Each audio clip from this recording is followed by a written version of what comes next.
You're listening to 91.5 WDBK-FM, Blackwood, Camden County College Radio.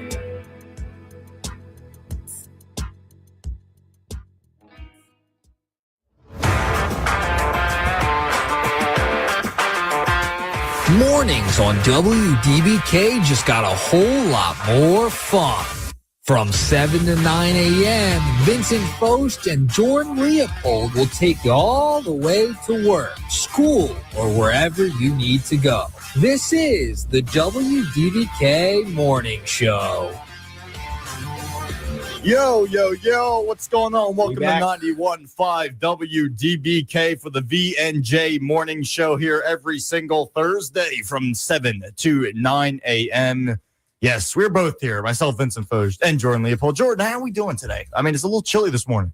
Cold, very, very cold. I woke up today, got ready, and I had a decent amount of sleep yesterday. Really? Yeah, I went to sleep at wow. It's a big wow. Oh, yeah. And a big wow. Especially towards the end of everything that's going on right now until summertime, trying to get into that summertime habit of having a proper sleep schedule, because once summertime hits, is going to be yeah. But what we can actually confirm, though, that you did get a good amount of sleep. Yes. Yeah. Oh, my bad. I had so much time to prepare, and the crowd. Okay, we won't talk about that. We won't. They want me coming to sleep deprived from that reaction. That's what I got. That's what I got. I can't. But yeah, I got a good amount of sleep. I got a good amount of sleep yesterday. Today. I woke up this morning. That's a good start. You woke up. Yeah. Oh yeah. Hey man, it's a blessing. Not everybody does. But woke up, and then I looked outside. I was like, you know what? Let me see how cold it is, and I saw 30 degrees. That's when I was like, oh. And I looked at my coat like Batman looks at, his bat suit.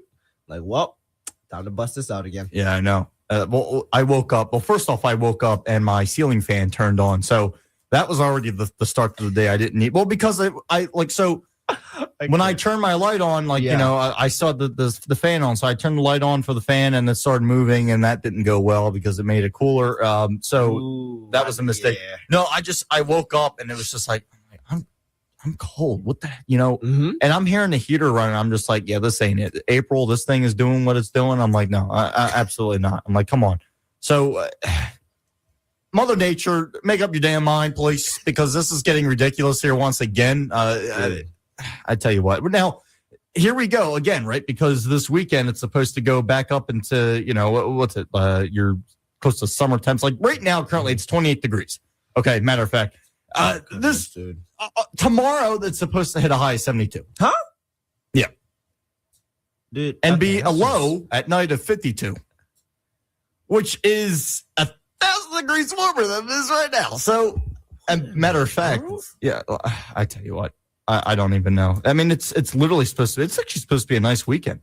Like 72, really? 68 on Saturday, 67 on 67 on Sunday. I'm older than that. I'm better than that. All right. 82 on Monday and 83 on Tuesday. So it looks like, paradise is actually looking us in the face again. But whether it flips us off and leaves, that's a whole different story. Dude, it's just, it keeps going on and off. One day you're like, oh my goodness, can I actually wear shorts right now? Yeah, I did that back in the beginning of the month, or in the end of March. Yeah, I came out and just like, oh, yo, this is great. And 2 days later, this is not great. So we went through our little thing right there. And then, of course, with that being said, that the sinus infections for everybody continues up, right? Nick Earnshaw, our station coordinator, had that issue. He's good now. Jarrett, another one of our good analysts here, at 91.5, also, he's still dealing with it. I was talking with him on, he's had it now for the past 2 weeks. Whoa. He's been like, I saw him on, what was it? Whoa. Yeah, I saw him on I think Tuesday. Mm-hmm. And he's just like, yo, man, I still got it. I'm like, yeah, I can hear it. And he's like, then he started going on a rant, but I can't say some of those words on air. But no, he was not feeling it in other words, to be specific. In FCC regulations, he is stupid, dumb, sinuses. So we'll dumb it down for you a little bit right there. But yeah. But WDBK text line is open 856-345-9325 for our V and J morning show question today. That's a little bit of an interesting one, and every week it's usually an interesting one. But would you rather live on a farm or live in the city? Again, our text board is open 856-345-9325. The poll as well will be open out on our WDBK Instagram story soon. You can check us out on Instagram, and while we're at it, Facebook and X as well at 915WDBK. You can also check out our website, www.camdencc.edu/WDBK for information on the station. If you don't have a radio by your side and you have a phone, a laptop, etc., you can check out our stream there as well. We're also streaming live on the 91.5 WDBK YouTube channel. You can see our pretty little faces, right? It's okay. My face may scare you this early in the morning. It's okay. So if you don't feel comfortable watching the YouTube stream, we understand that you do not want to be scared out of your pants unless you woke up and saw your own reflection. You look great, Vince. That was a burn. Great. Actually, that was a burn towards the audience right there. You look great, Vince. You look great, man. I appreciate it. I just gave a burn to all of our listeners unless you woke up and scared yourself with your own reflection. Yeah, that's... Hey, it is what it is, right? It's early morning. It's early morning, and we all look like we just our hairstyle just completely changed into God knows what. My hair's always a mess, and I'm usually always a mess, so that's a whole nother thing in terms of looks. But we won't talk about that, right?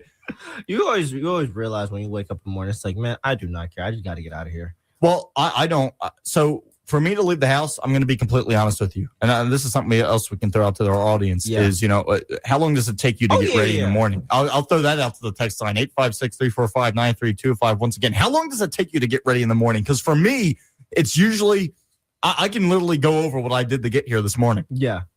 Go ahead. Go take us through how the Vince wakes up in the morning. Okay. Yeah. The Vince morning routine. The Vince morning routine. Try to somehow get out of bed. And that's the first step, obviously. Realize that you may have overslept. So you get out of bed and you waddle over and try to figure out if you're alive or dead and figure out if you're in a dream or if you're living.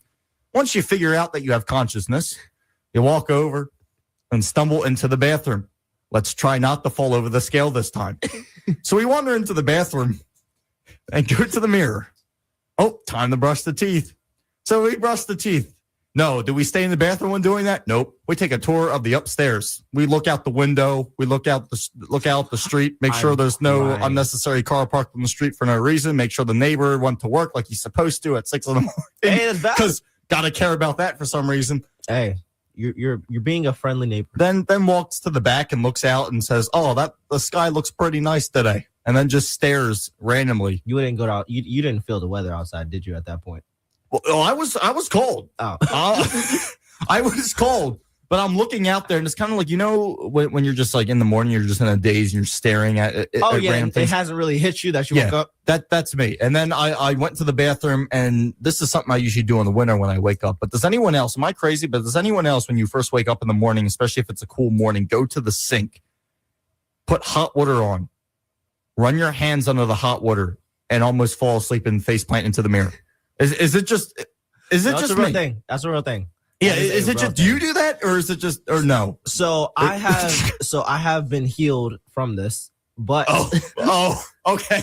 When I was younger, honestly, like there was a couple times I legit almost like just completely face planted into the mirror. Yeah. Because I would put my hands under that hot running water. And then especially you're in a daze, you're not truly woken up yet. And it's at that point, it's like, man, I'm still kind of sleepy. Yeah. And once you start feeling that head nod, that's dangerous territory. Well, that's the thing, and that's where the face planting into the mirror comes into play. So, I almost did that, and then after I somehow finished brushing my teeth, and then you go in, throw some clothes on, and all that's, believe it or not, all that was done in under 10 minutes. It sounded like it was a lot, but that's the if you don't think about it, it goes quick, right? No, but it does. Yeah, but that was, believe it or not, all under 10 minutes right there. So that's the morning routine of me, getting ready to go, right? So I would say for me to get up for a regular morning and get set, wake up, brush the teeth, put the clothes on, Yeah. Maybe the only thing I do with my hair in the morning, I'm going to be completely honest with you. Sometimes when I'm sleeping, I look like a scared chicken and the whole side of my head looks like it exploded out so I can't. It's bad. It's bad. But that's the only time I'll do something with it. And you want to, again, I do the most simple thing with it. What do you do with your hair? Oh, go to the sink, take some water, cup it in my hand on the head. And then if there's a comb that's there and I see it's there, I'll use it. And then there you go. The hair's down for the day. And then out I go. So I respect it. It's simple, not too much, not too little. Yeah, it's efficient. Not too little. Oh, I appreciate that. So yeah, trust me. For me, it used to be I get up, I use face because my face will break out at an annoying rate. See, that's the good thing about having an Italian oily skin over here. It's annoying, but it can break out sometimes. Sometimes, I will say sometimes, but not all the time. That's one of my issues that I run into, where my face will. There's a 50-50 shot. The morning I wake up, it's like, gambling already, dude. Hey man, when you sleep good, you sleep great. Okay, fair. But sometimes when I wake up, it's like I wake up, I look in the mirror, I'm like, that spot wasn't there the other day. And then you realize, there's another bump coming out on my face. Yeah. Another battle to be fought. And so in the scenario that does happen, usually, or what I did have, I used to have some face wipes. Go ahead, use a face wipe. Yeah. And then after that, use my little face scrubber, put some face soap on there. Yep. Scrub my face, wash it off. And then after that, finish brush my teeth and everything, go through my whole routine in there. And then go back in my room, put some face lotion on, and then we're good to go after that. Yeah, I mean, it's something where I know, my mom, for example, she's constantly doing that stuff. I mean, she puts I don't know, there's a certain cream thing she puts on this washcloth and puts on her face. I don't do any of that. I'm going to be completely honest with you. So there'll be, I'll admit, my face never breaks out in terms of the whole thing's exploding. Yeah. But sometimes I'll get a random bump, and I have one right now actually that just appears, and I have the ill of picking it constantly. So if it's on there and say, there are times I don't notice them, and that's the best time is when I don't notice them. But they'll be, I'm just I have an itch, and I'm like, oh, what's that? Unconsciously, that's annoying. Yeah. So let me pick it because that's gonna make it better. Yeah. And then it's there for an extra week. So yeah. Wouldn't say that's wouldn't say it's one of the best traits ever, but it is what it is. So. But it breaks out sometimes. So I mean, easy under 10 minutes is my wake up routine. I'll be honest. I would say under 10 minutes. Under 10? Yeah, under 10 minutes as well. Mm-hmm. It really doesn't take too long for me to get ready in the morning, especially if I have to be out. Then I can definitely under 10 minutes. But if let's say I don't have to wake up early in the morning. Oh yeah, then it is what it is. You wake up on say there's a weekend or not even a weekend, just any day where you're just I can actually chill. It's a slow process. Oh yeah, then it's the cartoons where they grab a whole lot of things in the bathroom for 20 minutes. Then it gets to that point where I'm okay, I can actually take my time. What do we feel like switching up today in the routine? I might get a little spicy. Who knows? I might get a hot towel and put that on my face in the morning. Who knows? All right. I might do that. Okay. Never have I done that? No. Still have. Oh, okay. So still in the process of working. Still working on doing that. But who knows? If I have enough time, I might go ahead, grab a hot towel, put that on my face. Truly just soak in the morning. At that point, having some morning time actually, and not having to rush out the door. Yeah. So if I do have enough time in the morning, then I could definitely take more than 10 minutes. But fair.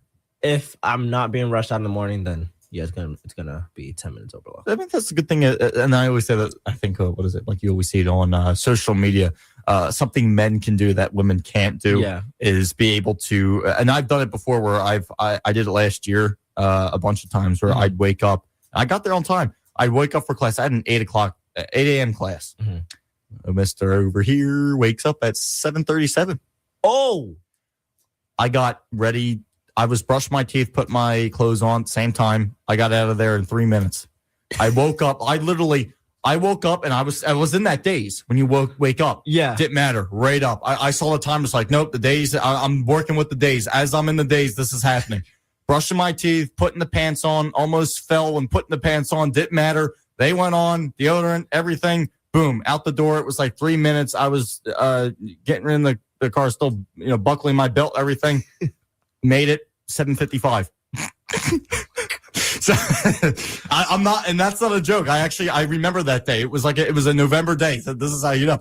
It was a November day. It was my first semester here last year in the fall, and that's what I did. I remember that. I was like, I did. I just completely. This is what happens when you ignore your alarms. And yeah, I'm. Some people are just like, unbelievable. I'm actually proud of that. Okay, Vince may or may not have broken some laws that day. Oh, there were some people that had some things to say, but it was okay because it was something that's a memorable moment of me being able to do 50 things. I was like, have you ever seen the Mr. Bean clip of him realizing he was late to the dentist and the little yellow mini? He was brushing his teeth, and getting dressed in the car. While driving the car, he took a brick before he left, put the brick on the gas pedal. That way he could put his pants on, his socks, and his shoes on. How he brushed his teeth was he had the toothpaste, he brushed it, and then he went outside his window as he was driving. The little whatchamacallit, that spray, windshield washer fluid. Yeah. He squeezed that, sprayed it in his mouth. Oh and my! Spit it out and everything. It was like something like that where he's like getting ready as he's driving or something. Like it reminded me of that moment. I don't.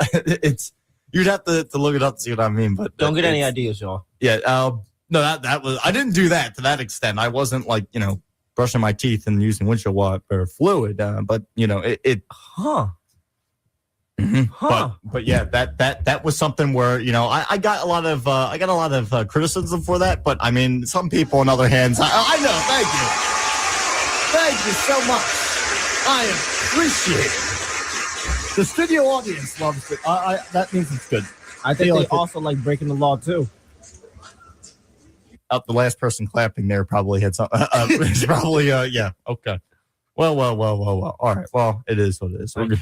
We're going to go to a quick break here on 91.5 WDBK for the V&J Morning Show. Again, our WDBK V&J Morning Show question. Would you rather live on a farm or live in the city? Text board, once again, is open and wide open. 856-345-9325. WDBK Mornings with V&J return in a matter of moments. Stick around here live on 91.5.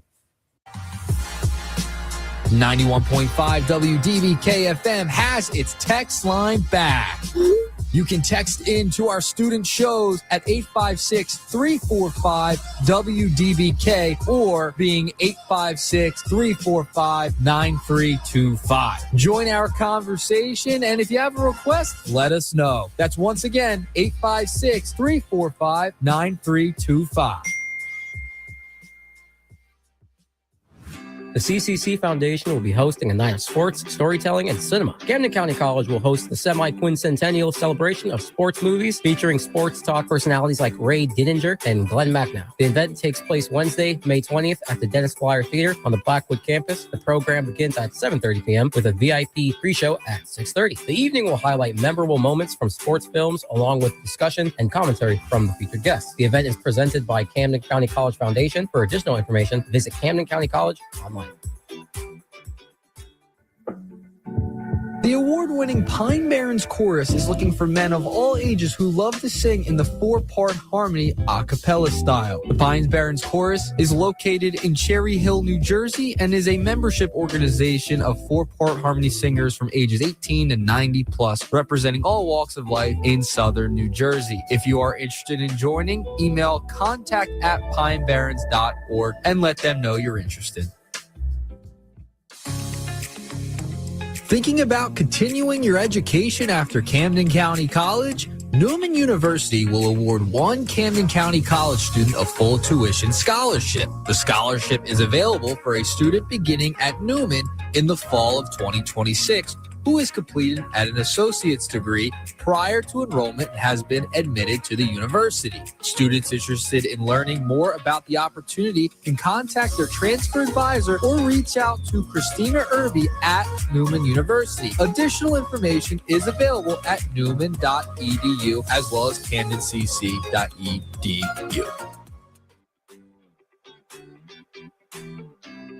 Hello, my name is Edric. Hi, my name is Fee. We are dental hygiene students at Camden County College, Blackwood campus. Did you know that we have a dental hygiene clinic on campus? We have clinic hours on Monday, Tuesday, Wednesday, and Thursday. Our clinic hours are 9 a.m. to 12 noon and 1 p.m. to 4 p.m. on Mondays and Wednesdays. And on Tuesdays from 12:30 p.m. to 3:30 p.m. and on Thursdays 8:30 a.m. to 11:30 a.m. and 12:30 p.m. to 3:30 p.m. At our clinic, we offer dental cleanings, x-rays, sealants, plaque control, and nutritional counseling. For the spring semester, starting now until May, we are offering an exclusive program called Give Kids a Smile, which provides any children from ages 5 to 19 with free dental cleanings, radiographs, and even sealants to protect against cavities. We are located on the Blackwood campus in the Halpern Science Building, first floor. Our phone number is 856-374-4930. Anyone interested, please give us a call and we will be glad to be of service.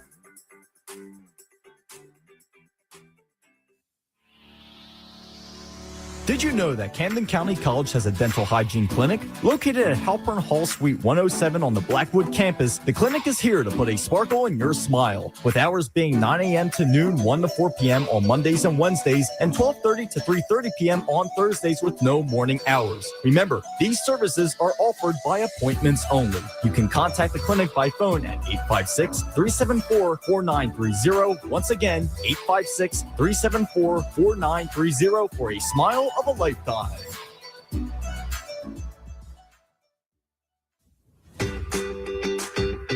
Hello, my name is Sydney. Hello, my name is Haley. We are dental hygiene students at Camden County College, Blackwood campus. Did you know that we have a dental hygiene clinic on campus that is open to the public? Our clinic is open for appointments Monday, Wednesday, Thursday, and Tuesday afternoons. At our clinic, we offer a range of preventative services such as dental cleanings, x-rays, fluoride treatments, sealants, plaque control programs, nutritional counseling, and tobacco cessation. We are located on the Blackwood campus in Halpern Hall Science Building on the first floor, and our phone number is 856-374-4930. Please stop by the clinic or call us to schedule an appointment today.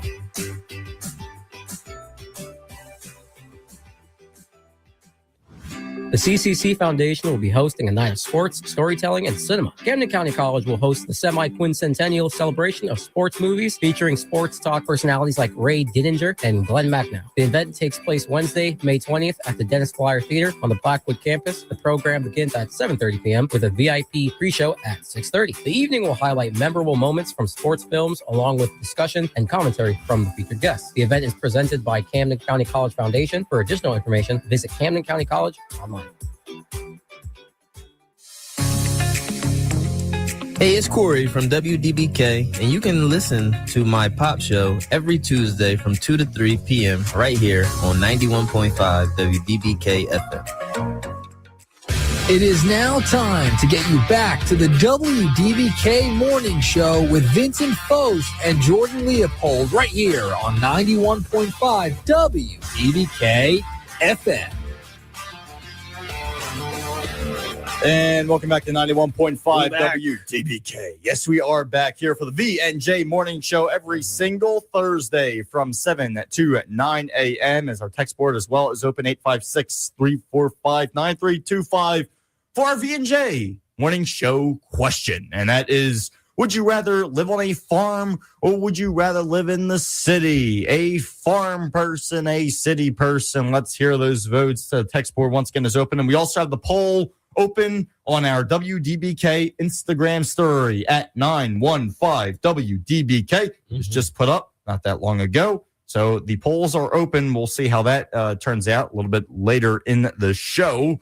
But yes, we are back. We had a nice first segment talking about how we wake up in the morning, or at least try to wake up in the morning. Oh, yeah. But yes, we also reacted to, here we are once again, the 30s say hello to us. And hopefully that's the last from them for this for months. It's just slowly but surely, just constantly. And the one thing I just can't wait to end is getting outside and having to like scrape like all of that frostbite off of it. I just want to wake up, get up, walk outside, and then be able to get in my car and then be able to start. At this point, I can't wait for the hot air outside. I just can't. I know I'm saying that right now, and then it's gonna get there. It's like, man, it's really hot.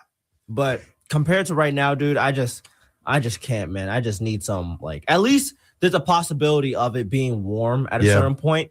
But it's just like, man, it is so cold outside, and it's just like, why? And I think that's the main thing for me. It's like, why does it have to be this cold right now? Especially, it's like, like we're in April already. Like it's April Fool's. Yeah, God, it's just like unbelievable. Oh no, that's very accurate for the weather we're having. It's like April Fool's. This is not truly April weather. Like I want the warm 70, 60 degree weather. We can walk outside and it's cool. It's like, oh, a little bit humid just to make it a little bit hotter without the sun. Man, I'm dreaming right now. But soon, we shall have our weather back. Sir. And I do have something that I wanted to bring up, a question that I thought about. So, we know most people have fears in different common areas of life. Yeah. And this is the top 10 most common fears. Oh, jeez. Uh-oh. So, fire away. You can also use a text line. Vince, you can give them the text line. Just 856-345. Put the phone out. There we go. Put the phone out. Yeah. All right. Here we so, go. Number 1, archophobia. Archophobia is the fear of heights, and it affects more than 6% of people. Mm-hmm. People who have archophobia can have anxiety attacks, which causes them to avoid high places such as bridges, towers, tall buildings. It's normal to have some degree of fear when encountering heights. This phobia involves intense fear that can result in panic attacks and avoidance behaviors. Is there anything that's called bridge phobia? Because I know some people that apparently bridges are very, very scary to them, and they don't get along. So is there a thing specifically called bridge phobia? No. Okay. Okay. Just making sure. That's not the answer. That doesn't exist on the list. Oh, but okay. One thing I do want to throw in here for the bridges thing. So I don't know if you ever seen it. You probably watched this. What? And most of you people probably have watched this. Planet of the Apes. Yes. So yes. Mm-hmm. In the first movie, do you remember that bridge scene? Right. Oh. Okay. But when I'm going over the Walt Whitman Bridge, I don't think that's going to necessarily. Okay, you know what? That's always been the one thing that pops in my mind whenever I think of bridges and like a fear of why you would have a fear of bridges. Yeah, dude. After I watched that movie, I'm like, huh. So what if like just some animal outbreak happened on this bridge and then it's just like completely just. Oh, that's an animal outbreak, all right, every single morning. The way people drive on that bridge, any bridge going. I can't. Pretty sure it's already happened, Jordan. I don't know. To the extent that they're destroying the bridge, they haven't done that yet. That's what happened. Literally in that movie, they started literally the bridge started breaking in half. Yeah. Yeah, people. It's like Baltimore. Where we drive our ships into the bridge, so and wonder why it goes boom. So I don't. Continue on there with that one. Baltimore magistrates. I can't. That's a little out of pocket and crazy, but I can't. Oh my! Continue, sir. But that's what happened in the movie. If you haven't seen it, there's a bridge scene where all the apes that are escaped and everything, they're all on the bridge and they're like trying to escape basically and run away from the people that held them captive. Mm-hmm. And so basically, if you were on that bridge at that point in time, you got caught in the crossfire. You probably got hit by one of them, or you just in some type of way your car got stuck on that bridge or maybe even fell into the water. Don't ask me how. Even fell into the water. Don't ask me how. They got it done somehow.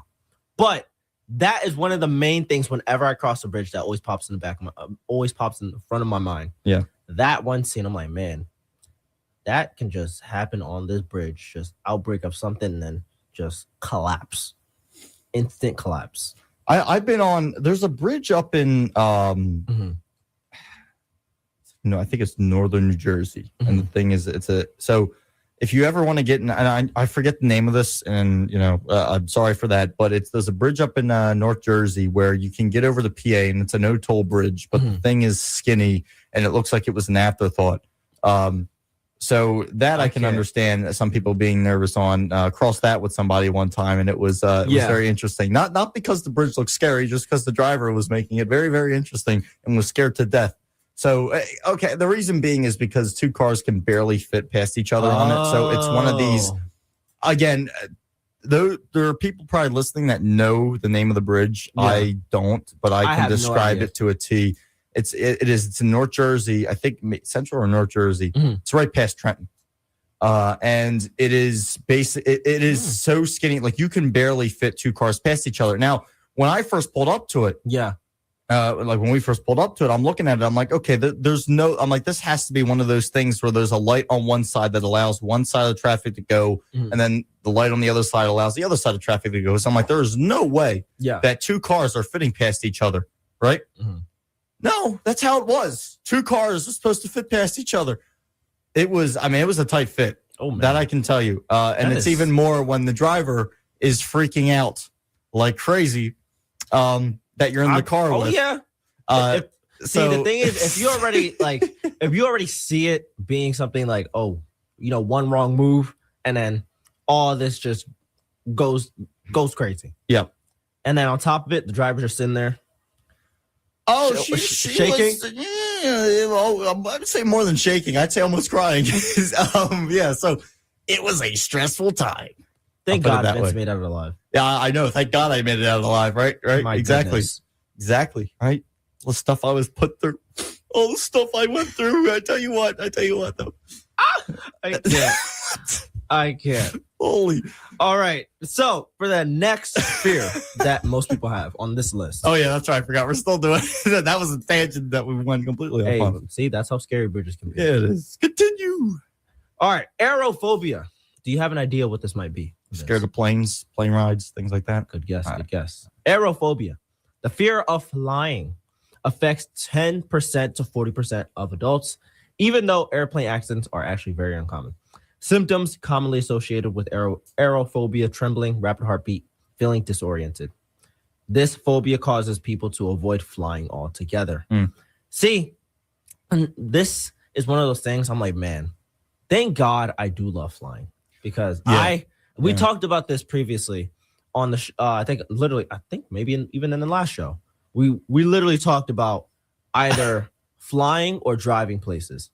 And I literally said I just can't, like, with the 12-hour plus car ride, I can't do it, man. I just can't do it no more. Yeah. I did it so much. I did it enough. Let me fly. Like, I can drive 4 hours. I can drive 7 hours. That's perfectly fine. 8 hours. Once we start hitting that 12, like 17 territory, I'm like, okay, I'm checked out. I'll see y'all when y'all get there. Yep. I'm gonna be up in the sky. Well, here's the thing. I was talking about this the other day. With flying, I like flying. I do. Yeah. But I hate, and I said this I think last week too. Yeah. I love flying. I hate what happens before it with the bags, checking the bags. Wherever your luggage goes, nobody ever knows. Like it's just. I can't stand that. The whole TSA, everything, whatever it may be. I mean, I understand why, because obviously 9/11, there was a couple other issues that occurred on planes, right? So I understand, right? But it's so much hassle. You have to get to the airport, hours early, right? Yeah. And then once you get to your gate, you find out they moved it to the complete other side of the airport. It happened to me a bunch of times at Philly in the past. Where we get there, you're all settled in, you're happy, and then you look at the screen, you're like, that's not my flight number. And then there's a bunch of other people there with you that are like, you're right, that's not our flight number. Oh yeah, you were moved to walk, get a nice little tour of the airport after walking 55,000 miles. The other gate is so far away from civilization that it's not even funny, because there are times where they're actually using old time printers and fax machines over there. So it's how far away from civilization they are. It's kind of like some of these countries in whatever, South America, whatever it may be. But it's just, no, that's the thing I can't stand about it, and why I've kind of ran away from flying now. But the ride, on the other hand, when I get in the plane, that's when I'm like, okay, this is nice. Get a window seat. Love the takeoff. And I just like being, you're going up above the cloud. Like I like it. I really do. I think it, like the ride in general, I've always liked. When I was little, I always memorized by it. And like you said, with the plane crashes, people are scared of plane crashes. The only reason that you hear more about plane crashes is because if one happens in a span of a year, it is all over the news. Oh yeah. I don't know if you remember, there was a big one in North Philly last year. Oh yeah. Huge plane crash, bad, very bad. That was the main, that was big news for months. Yeah. That was big news for months, and it was one crash. Now, obviously, people are saying, "Oh, yeah, well, there's not someone that when planes crash, you see the fireball and everything. That's not, cars don't usually do that." Well, a lot of people die in car accidents every day. Literally, I'm not going to say like every month or what. I'll say every day. Mm-hmm. People die with that, and it's something where that's not talked about as much. If someone dies in the car accident, the only person that's covering is maybe your local news. Yeah, maybe that's a big maybe. Yeah. Besides that, you'll see like maybe alert on social media about it. If it gets to the news, it gets to the news. Yeah. Usually it does, but it's something still where it's like, it's not going to be like if someone dies in a car accident, you're not going to see it broadcasted on like ABC nationally. You know what I'm saying? So it's something in terms of that, where a plane crash, it's just because, obviously a bigger vessel. So if that crashes, it's going to be all over the place. Yeah. And then like now it's getting to the point where it's so small now, where even if there's a close call, like I knew at Newark Airport, there was like close calls of just two planes flying very close to each other. Like one was coming in to land and another one was taking off. They weren't real close, but in terms of plane speed, it's the side is close. Yeah. So that was all over the news. Yeah. Like I saw that a couple, and like just like on Instagram, it was popping up. It was like ABC 7, which is New York's version of 6 ABC here for the South Jersey Philly area. Yeah, there was like it just came in my feed, and it was just like like it was a Air Canada and some other flight. Mm-hmm. This was like not that long ago. Literally, it was like I think like last week. Yeah, where they came close. I think it was Newark Airport, but they came close basically, and that was all over the place. So that's the thing with flights, and especially what's all been going on with the air traffic controllers and everything. Yeah, it's even more heightened at how people are looking at flying. So yeah, it's a whole thing. Yeah, it's a whole thing. So, dude, I'll share a story. So we were on our way to Myrtle. I think this was 2 years ago. I think. So we drove to Myrtle on a trip, and this is more so a funny story that it probably wasn't anything, but it was just too many common simultaneous things that kept happening. It's like, there's no way. So we're driving, right, for like this. This is like we're like 5 hours in or 4 hours in to driving into an 8-hour drive, and then this car is just following us. Like it just like literally events every single lane turn, every single lane change that we make. Right there with us. Yep. And at a certain point, it's like, we're gonna change lanes without any signal and see what happens. still just right with us. We're like, maybe after the exit, nope, still with us. I promise you, for like 20 minutes, just straight following us. Yeah, following us for about 20 minutes on the road, and we're sitting there. We're like, So how are we gonna get this done? Long story short, hit the gas a little bit when we had some space, and then shifted lanes, and we got up out of there. Yeah. So yeah, we made quick work of that. But that's one of the things you never know on a road trip. You never know, man. Well, that's the thing. It's just creeps out there constantly. And by the way, I found out what the name of that bridge from a source that may or may not have been the driver that day from that. Oh my goodness! Yeah, it was the Washington Crossing The wash. I'm gonna look this up. Yeah. So look it up and see exactly what I was talking about. Washington Crossing. Yeah. It's up in North Jersey for NJPA connection, and it's no tolls. See, I can understand now. I understand why you took that bridge. Oh yeah, You seeing pictures of it now? Okay, it's not that. Okay, exactly. It's not that bad. It's just a tight fit. It's just a tight fit. What's tight fit? Yeah, it's just a tight fit. It's very covered, blocked off. If like there's no like covering like from the it's just frame. Yeah, that's it. But it's not that bad, right? Exactly, right? Not that bad. Yeah, exactly. Yeah, not that bad. Could be a lot worse. Yeah, exactly. Yeah. It's not. So I will not be driving on that bridge. All right. Oh, you wouldn't be driving over that bridge. Okay. All right. So third one, arachnophobia, a common one for most people. Arachnophobia, if you did not know, the fear of spiders and arachnids, all those little creeper crawlers of the night. The sight of a spider can cause fear, a fear response, but in some cases, just an image or even the thought of a spider can lead to overwhelming fear or panic. Now, Vince, question. Is this a fear you have? Be a little honest. For me, it's something where it depends. Like if I see it outside, I don't care. If it's in the house, on the other hand, and I was dealing with a spider last week. There was one. It was this, I'd say about an inch or so. Nothing too bad. And the thing was on the ceiling, and it kept coming down and going up, coming down and going up. Like it looked like a yo-yo. Like it was like this coming in and out. I'm like, what the heck? So he didn't want to say hello. Well, no, I'm in the shower, and it's like I see this thing come down. It wasn't in the shower with me. Okay, we weren't showering together. All right, we weren't showering together. I wasn't showering with the spider. Okay. But no, I look outside the shower curtain, and this thing, like, I all of a sudden comes down. Like, okay, what's that?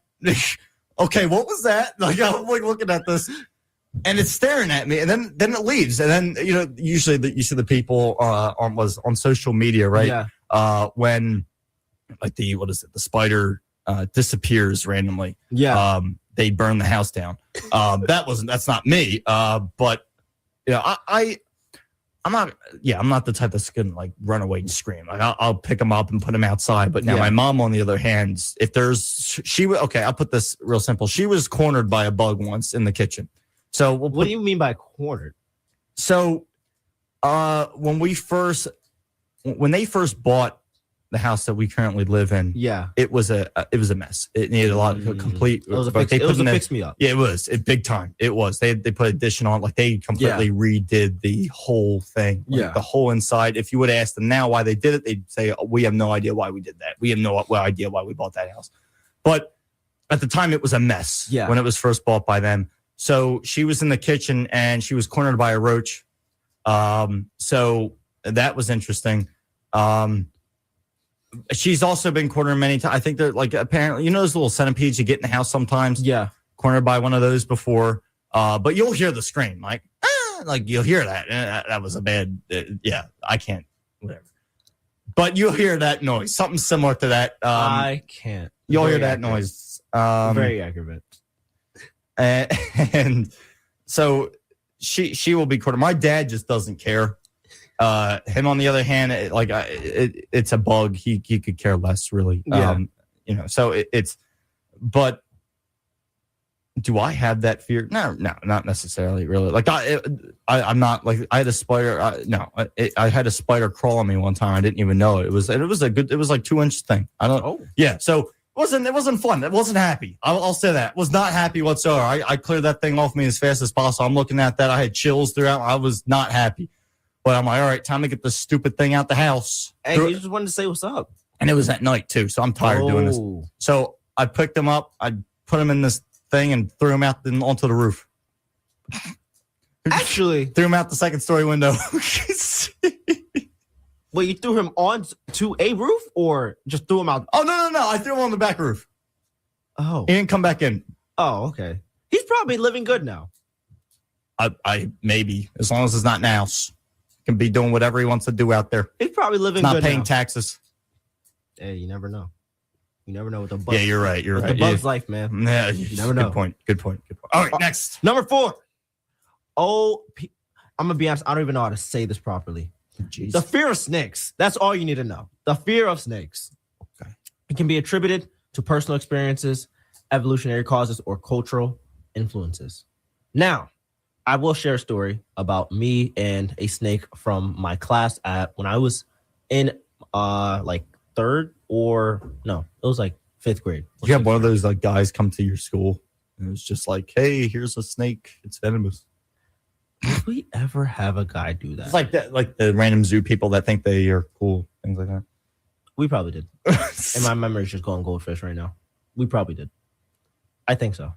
But we had a California king snake. Now, if you don't know what that type of snake is, that snake is one, it literally lives up to the name because quite literally it can eat anything. Anything. It can swallow anything. Yeah. It doesn't have fangs. It doesn't have fangs. Yeah, I see that thing, but it just like it probably swallows anything. Yeah, it just quite literally swallows up anything. Oh yeah, here's something with a squirrel in there. Yeah, interesting. Yeah, it takes whatever it wants. And so one day, where did you run into this? He was our class pet. Oh, great! Yeah. Let's put that thing in the box and call it a class pet. Yeah, he was a good class pet, man. A great one. So one day. It's always that. Oh, he's so great. Anyway, one day I picked him up out of the cage because we had time. We were, it was free time that day, and we got to play with our snake. Play with our classroom snake. Hey man, he was a cool dude. He was a cool dude, but he didn't stay that way for this time period. So okay. I'm guessing he got a little hungry. So I picked him up. And then he just started wrapping around my hand. Now, this is normal. He does this to anybody. Right. As he's trying to just like get a grasp of where he's at. And so he wrapped around my hand. I was just holding him. And then I didn't even peep that he tried to take a bite out of my hand. Like, I looked down at my hand and he's literally just trying to take a chomp out of it. So I looked down and he's literally mid bite and just gnawing at my hand. And then he stopped after like 2 seconds when he realized he's like, I can't do this. Yep. I can't eat this. Not gonna go anywhere. No. And so he was gnawing at the base of my thumb. And so after that, I looked down, I was like, you're chewing on me. And so I told my teacher, she didn't freak out, but she, of course, a very concerned teacher after that. So after that, sadly, I had to put him back in his cage because she was like, "Yeah, we're just gonna let him chill for now because he's probably hungry."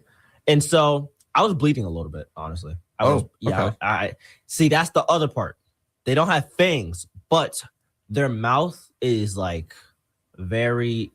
It's not. They have basically a serrated mouth. That's the best way I can describe it. Right. And so they can cut. They can cut what they need. And so I remember I went up to the office, told them. Called my parents, my mom. She was like, "Are you? Oh, you're okay?" I was like, "Nah, I'm chilling. I'm okay." Like I was perfectly fine. There's nothing really happened to me. Yeah, just except a little blood spill. But a little blood spill. Yeah, that's my snake story. That's fun. Yeah, that's my. Yeah, I have to say the only encounter I've ever had with a snake is these little, like you'll get them sometimes up here in Jersey. These little tiny ones. They're like these little slithering. Yeah, nothing big. So. Yeah. Not yet, anyway. Haven't gotten bit by a snake. Don't worry. No, don't worry. It's your time's gonna come. Your time's coming. All right, last one. The fear of dogs. Wow, interesting. This is number 5. That I don't have. I've lived with them all my life. Hey, there's no way I can fear a dog after having one like this, which is associated with specific personal experience, such as being bitten by a dog during childhood. Now that I can understand. You know what? Well, yeah, it puts in your mind the young age and it sticks with you, you know? And, like I've grown up with dogs, like I said, my entire life. And I've had the breed that a lot of people abuse. And you can honestly call it racist towards dog breeds because it's something where I've had, 3 pit bulls. Wow. One was more boxer than pit bull, which was my last one.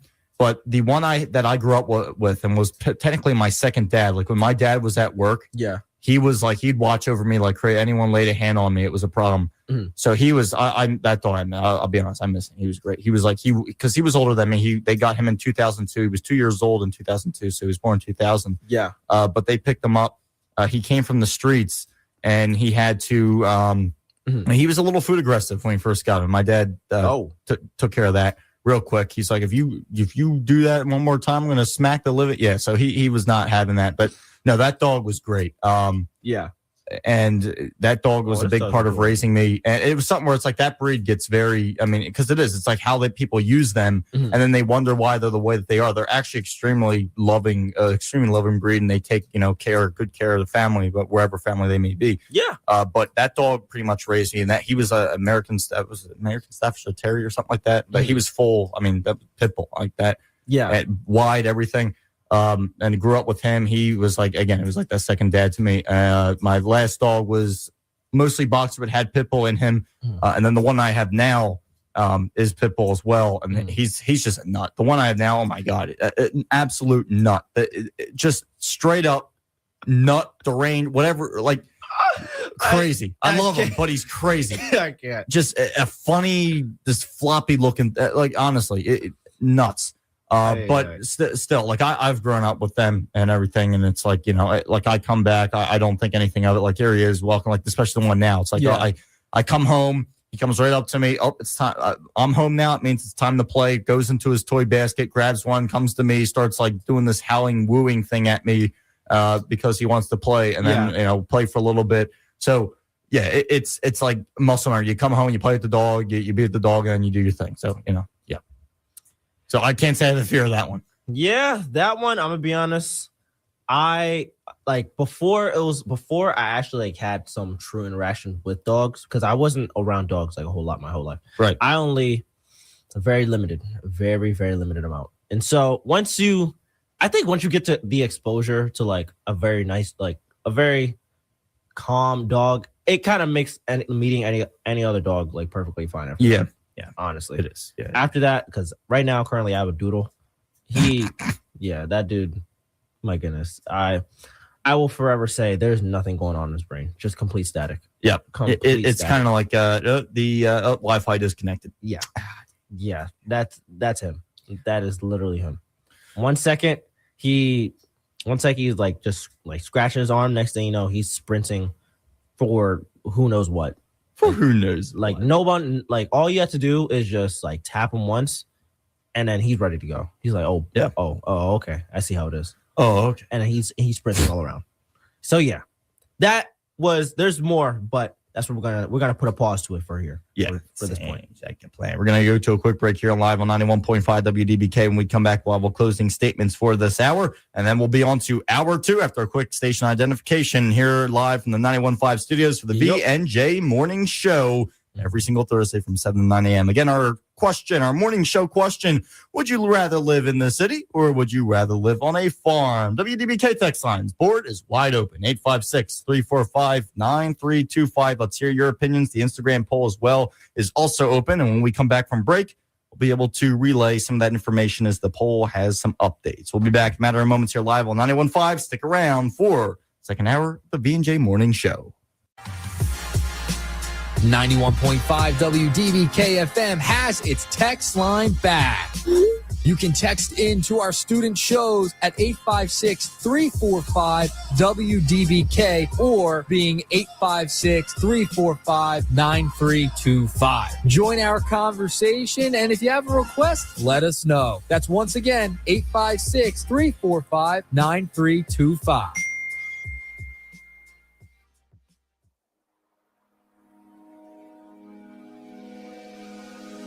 The NJ Division of Vocational Rehabilitation is holding a targeted hiring event for individuals with disabilities and service-connected veterans. It will take place at Camden County College, 200 College Drive in the Connector Building in Blackwood. It will take place on Wednesday, April 29th, 2026 from 10 a.m. to 2 p.m. Brunch will be provided for employers. All counties in New Jersey are welcome.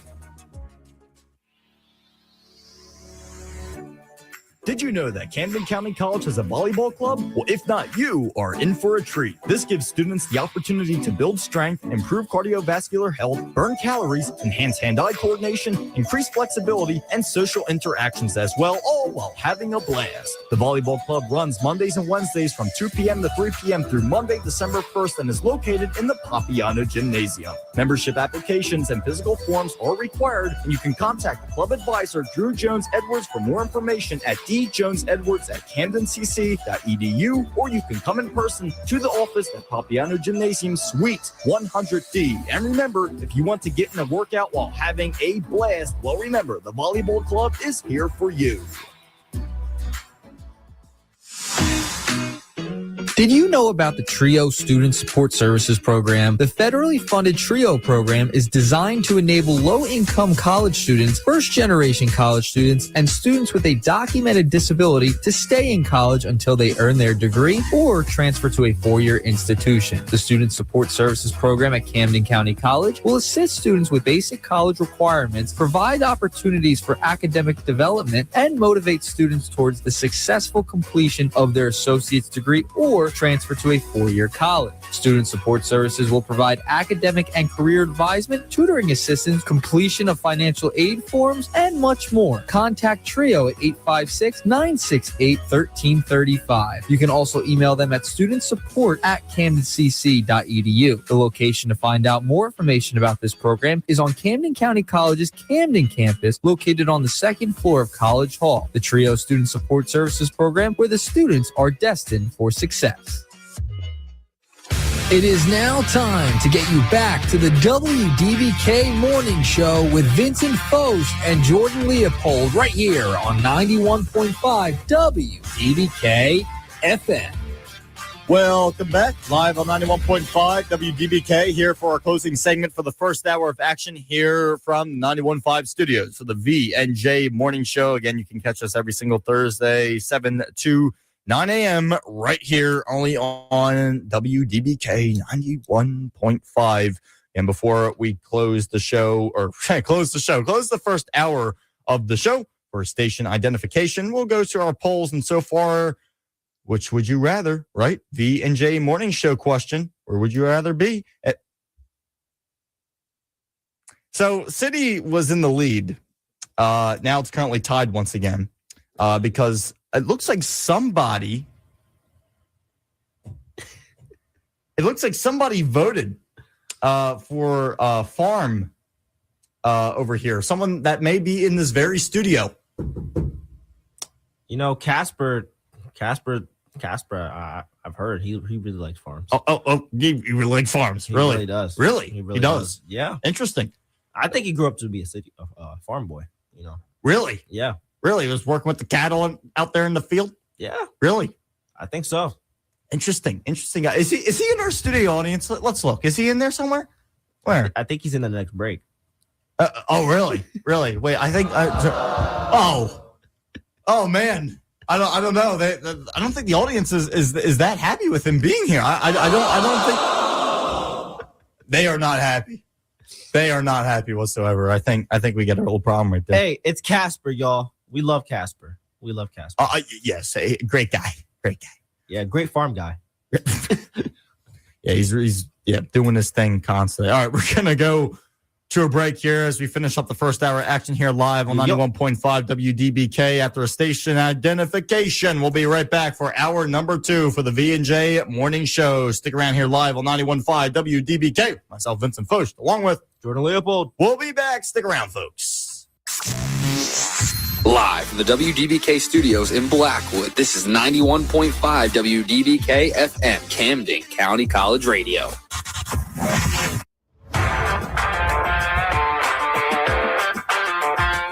Mornings on WDBK just got a whole lot more fun. From 7 to 9 a.m., Vincent Focht and Jordan Leopold will take you all the way to work, school, or wherever you need to go. This is the WDBK Morning Show. We're back live 91.5. How are we all doing? Doing alive and well. We're alive and well. It's good that we're alive. Right? That's the main thing. So just wrapped up a good first hour. We had a lot of different talking points, went off on a couple of tangents, things like that. But I want to get to a story here in this second hour that is just, it's been all over the place as of recent. But first, before we do so, let's open our boards up and continue. They've been open, actually, as a matter of fact, this whole entire show, but never hurts to say it again. 856-345-9325. Make sure to text in with our V&J morning show question, which is, once again, would you rather live on a farm or live in the city? The poll is open on our Instagram story at 915WDBK. Currently, the poll is tied as we have I don't know. We got people that want to live on a farm. We got people that want to live in the city. We got a split crowd. Hey, you love the diversity, man. Yeah. You just love it. You know, some people, Interesting. you know, they like the New York kind of lifestyle. Not me. Like I'm perfectly fine in the suburbs. I like, it's not too much land. It's also not too little. I need greenery. You know, I don't need too much of it, but I need greenery. I need to go out there. I need to, like, you know, relax in the backyard. Need the trees over there. You know, need the garden over there. Need the plant over there. You know, like I need room. You know, I need room to breathe. That I can tell you. Shoulder to shoulder. I would never be able to live in the city. I've told this before. Like, so I usually go on cruises, you know, once a year with the family. And we take cruises out of New York, at a Manhattan cruise terminal. And I have to tell you, man, last year, the cruise was great. Loved it. It was incredible. Yeah. But, you know, taking it out of New York, you know, I get on the ship and everything, and it started to cloud up. Like, it got cloudy. It was sunny, and then it started to get cloudy. Yeah. And I don't know, man. I'm on board the ship. You know, great scenes. Obviously, your Manhattan cruise terminal. You know, it's great scenes. Everything, you can see Times Square from. You can see a tip of the screens and everything. So you're there, like, okay, but I don't know. I started to get sick of it real quick. I'm like, can this ship leave this port already? I'm like, because it usually, like, when you board in New York, you usually, I mean, you get there, you board the ship. The ship doesn't depart from the terminal until like around 4 and 4 o'clock late afternoon, right? Yeah. So I'm on the ship last year, and I'm looking over the side. You know, I'm ready to leave because it's nice watching it back out the cruise terminal and everything. Yeah. It's I love it. I love being on board ships, but I'm looking out over you know, the side, and I'm looking at the city. I'm just like, I want to get out of here. I'm like, I just can't. I'm like, this is so depressing. It's just gray because, again, it was cloudy. It didn't help. Gray. There's buildings, traffic. I'm looking at the traffic. You know, there's someone laying on the horn in front of the terminal, you know, because there's I forget what you call it, the oceanfront street that runs in front of that literally runs along the Hudson River. I forget the name of that. I'm not from New York, people. Lighten up on me. But I forget the name of that road. Let him have it. Yeah, I forget the name of that road, but it's like you're hearing like people lay on the horn. You're hearing an ambulance. Like, it's just you're hearing typical. Everything. Yeah, it's a typical city noises. And I don't know. I just got like, I don't know. I just can't do it. Like, I told my coordinator when I came home, because he went to New York literally not that far after I got back. He was up there for House of Highlights. He would go up there. And he's just like, oh, yeah. I was complaining to him. I was like, I just couldn't stand him. Like, it's just, I don't like it, man. I'm like, I really don't. I'm like, I'm not the type of guy that's like, that wants to go to Times Square for a weekend or wants to go to New York for a weekend.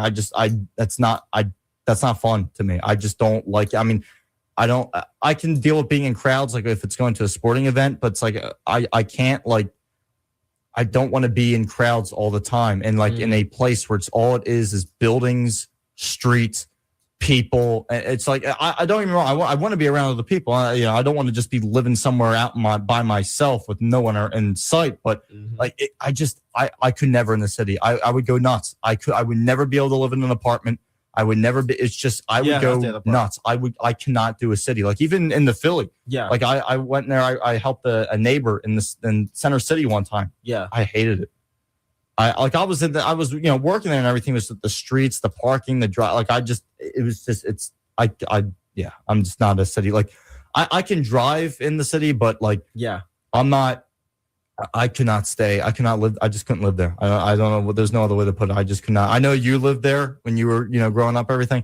I mean, you grew up there. Maybe, it's different in that terms. I just couldn't do it. I mean, I don't know. I could never be a city person. You honestly, you get used to it. You get used to it. You honestly do get used to it. Like, we were living in like Center City, but like we were near like we're near a lot of stuff. Right. And even in Philly, like streets are tight. You go you go anywhere, it's a body to it can get crowded. It can get crowded in certain places. But like where I was, it wasn't super city like. It wasn't like I said, we weren't in center city. We're like more so like northeast, like outside the city and everything like that. So we had space. It was row homes and everything like that. We weren't living in an apartment or anything. Yeah. But if you're not, like I said, if you're not brought up into it, like it's through life, then it can be an adjustment, especially like living in the city though. That part, I'm gonna be honest. I'm not gonna say what answer I put because I'm just gonna leave that to mystery.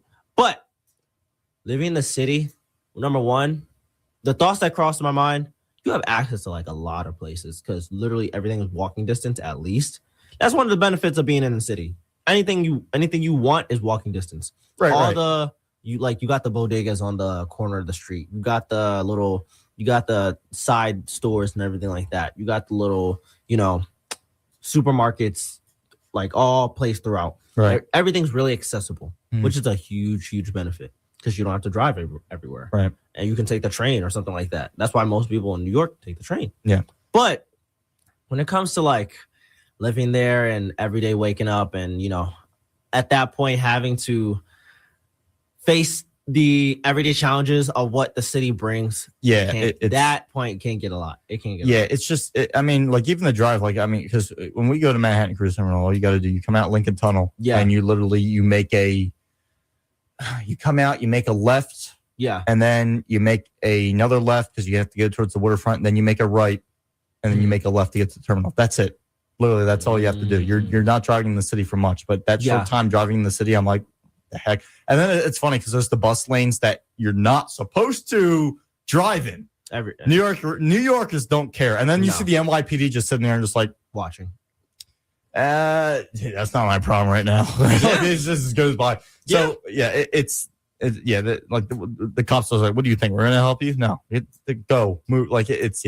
But I could not live. I just couldn't do the city, and especially like I had parents that would not be able to do it either. Like my dad, he went to Temple, and he also he's very much he can be a city driver. Yeah, but he's the type as well that could live on acres, and not care. Like even my grandfather on his side, for real, he's definitely the type where he could go up, live in the mountains, and not be bothered. He could live up there, not a single person in sight. He would not care. He would be so happy. He'd be in paradise. So that side of the family, I know specifically, my dad and then especially my grandfather on that side. Oh my God, they could. Not so much my dad. I'd say more my grandfather. He would go out there and just that's it. He could be by himself.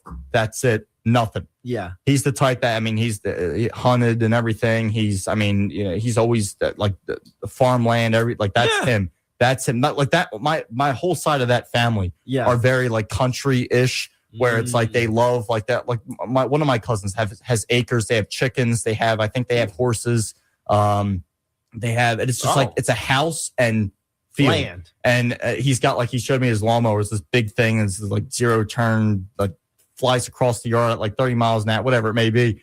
But it's just like bring that over here. That's not. Yeah, I know. Yeah, it's one swipe. No, but basically. Yeah, I know. But they have that was the chickens. He even has like this little pond that he made. Yeah, and he has like little fish in there and everything. He's got like pigs. He's got like all these. It's like literally a little farm in his backyard. He's got like a barn and everything. I was over there this summer and I was like, I'm like, this is not bad.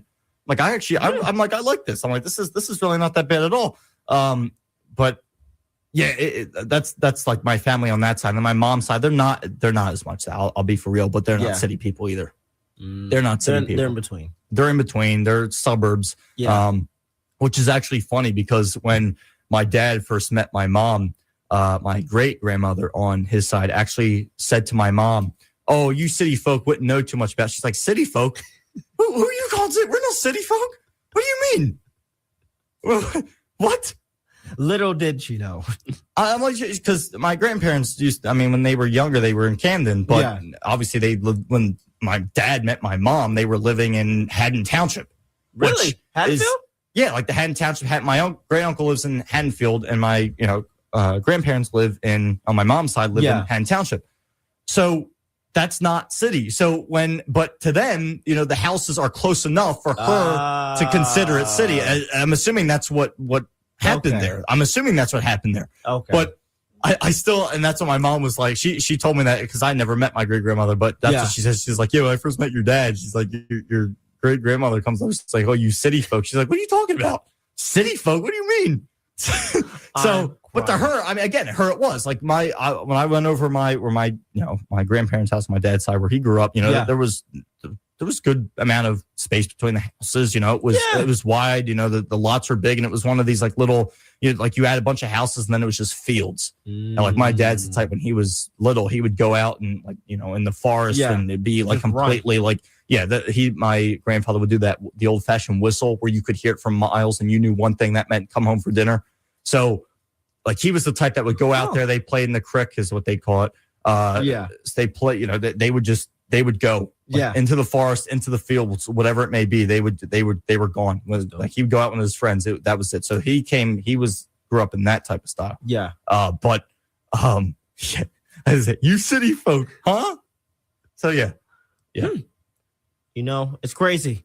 You never truly know, man. You never truly know. That's the one thing. It's always going to be different in different perspective. And once you actually live in it, and once you're actually in it, it's different. Right. Versus when you're out of it, looking at it like from far different. It's like, I thought it was going to be different than this. Yeah. But continue on. You had a story that you were going to share. No. I mean, yeah. Yeah. No. Yeah.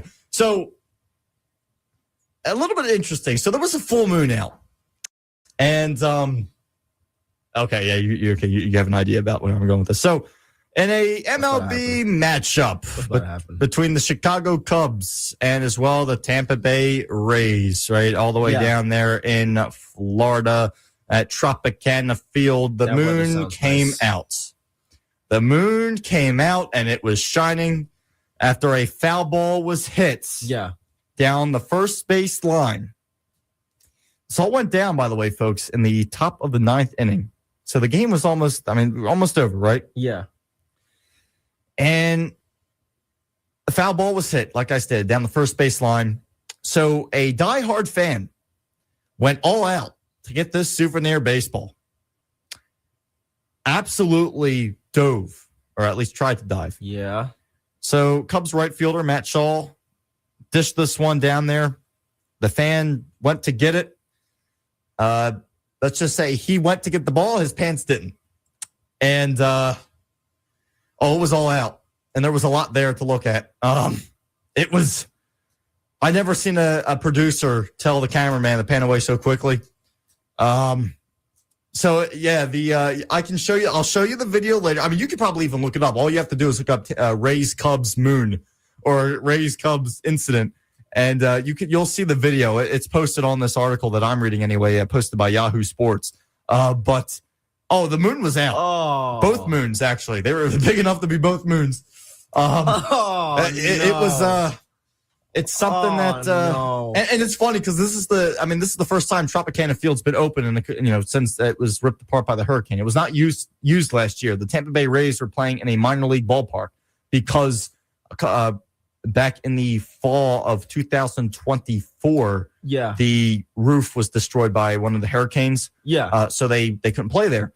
So last year they were in minor league. So this is their first year and their first couple of games back at Tropicana Field for the Tampa Bay Rays. Yeah. And within those first games back, a fan showed them the stuff. So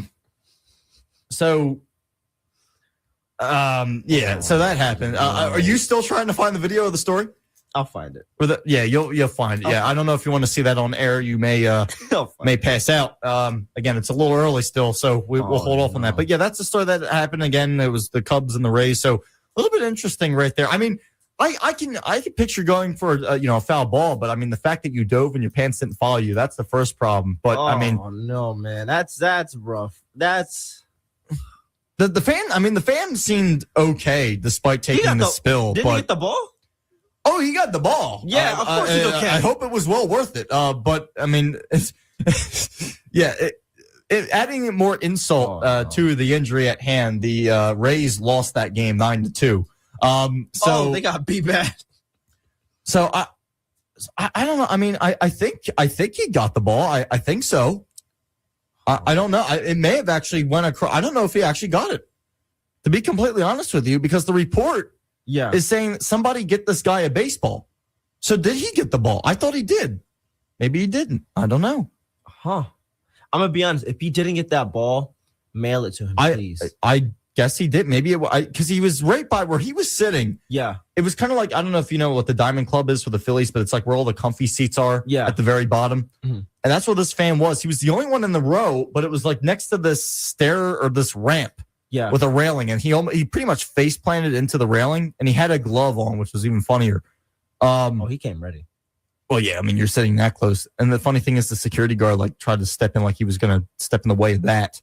Wouldn't have worked well for him if he did. But no, actually, I don't know if they got the ball now. I would have to look back at the video. This is actually killing me now. I don't know if they got the ball or not. Judging by what this article is saying, somebody get this guy a baseball. That leads me to believe he didn't get it. So, okay. All that effort and all that moons just for nothing. Dude, that's rough. That's like one of those things. Could you imagine you having to tell your kids that? Oh no, he already has kids. I mean, it looked like he probably already has kids. If he doesn't, well, maybe good for him. Dude, oh man. See, that's one of those things you look back like this is gonna be one of those things that's in the year wrap. That's gonna be in the. Oh yeah, I know. We already have highlights of this MLB season already. I tell you what, that's gonna be in the year wrap. I'd say so. I'd definitely say so. Oh man, see, that's why you always come prepared, folks. You never know when something like this might happen. This is why you always have to, See, NASA sent astronauts around the moon not that long ago. They're actually on their way home currently right now, but who knew that the moon actually made its way back to Earth before they did? So a little bit interesting right there. I don't know that they're on their way home to see the moon only one more time. I mean, it was a big moon, so. Oh man. Or Earth just got another one. Dude. This one is just on it. I can imagine being the cameraman. It's like, what's happening? Oh! And then you having to activate every neuromuscular, node in your body to shift gears and be like, let me go away from this. Yeah. Dude, oh man. Especially happening on live. I can just imagine like watching that live and nothing, I'm gonna be honest, nothing's like watching something like that live happen because it's a different type of reaction. Yeah. It's a different type of unexpectedness that it brings to it. You're watching, it's like, oh, I wasn't expecting that to happen. Right. I mean, interesting. I'll leave it at that. Interesting. We're going to go to a quick break here live on 91.5 WDBK. Got that ball. And once again, the text line, the board is open, 856-345-9325, where you can text into the show to answer our question at hand. Where would you rather live? Which would you rather live in, I should say, the city or on a farm? When we come back from break, we'll let you know the WDBK Instagram poll that is up currently and live at 915 WDBK, again, on our Insta account. When we come back, we'll have that. We'll also have the WDBK Sports segment. Yes, it's that time of show. Mm-hmm. Once again, we'll get into that. Stay tuned with us around the bend for some more action here live on 91.5 for the V&J Morning Show with Vincent Focht and Jordan Leopold. We'll be back. Stick around, folks. There's a lot more to come. 91.5 WDBK-FM has its text line back.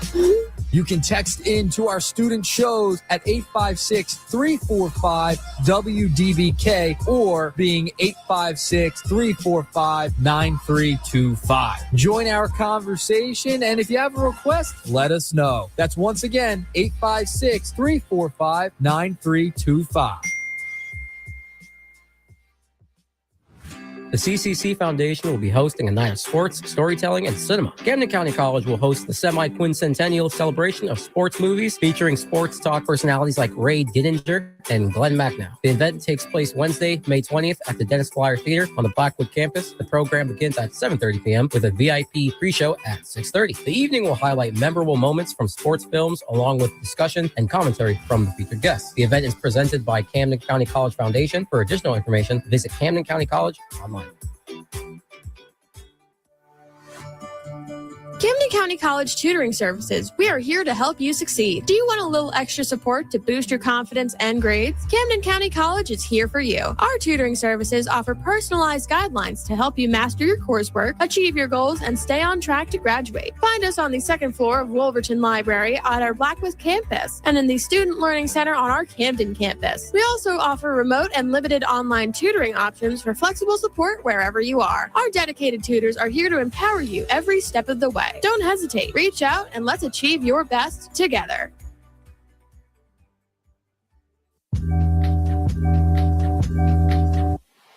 If you are looking to get more involved on Camden County College's campus, there is a way to do that. You can call 856-227-7200 extension 4374 or go to camdencc.edu/student life and clubs and organizations for more information. That is to get involved on campus with student life and activities. Are you a justice-impacted scholar? Well, we're here to help here at Camden County College. Empower your future and unlock your potential with academic support and scholarships, transportation assistance and referrals, essential goods and resources to aid your well-being, student life programs to enrich your college experience as well. To learn more about justice-impacted scholars, contact Erwin Sweeney at the Camden City campus, who is the Director of Campus Operations and Retention at 856-227-7200, extension 1279. And on the Blackwood campus with Senior Option Program Manager Mark Taylor. You can contact him at 856-227-7200, extension 4437. Let us know what we can do to help. What is the Educational Opportunity Fund, or EOF for short? The Educational Opportunity Fund community fosters academic achievement, personal growth, and leadership skills that last a lifetime. Academic and financial benefits include personalized academic advising, financial assistance, free college prep summer programs, career exploration, goal planning and leadership development, workshops, tutoring, and more. Just go to camdencc.edu to find out more.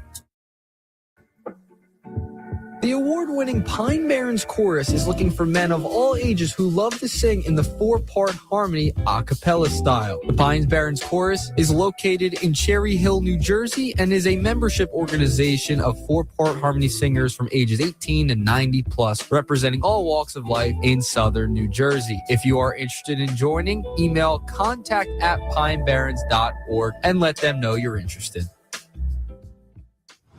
The CCC Foundation will be hosting a night of sports, storytelling, and cinema. Camden County College will host the semi-quincentennial celebration of sports movies featuring sports talk personalities like Ray Didinger and Glenn Macnow. The event takes place Wednesday, May 20th at the Dennis Flyer Theater on the Blackwood campus. The program begins at 7:30 p.m. with a VIP pre-show at 6:30. The evening will highlight memorable moments from sports films along with discussion and commentary from the featured guests. The event is presented by Camden County College Foundation. For additional information, visit Camden County College online.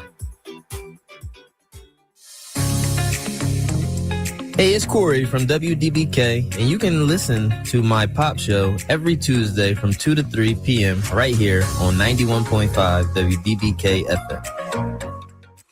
It is now time to get you back to the WDBK Morning Show with Vincent Focht and Jordan Leopold right here on 91.5 WDBK-FM.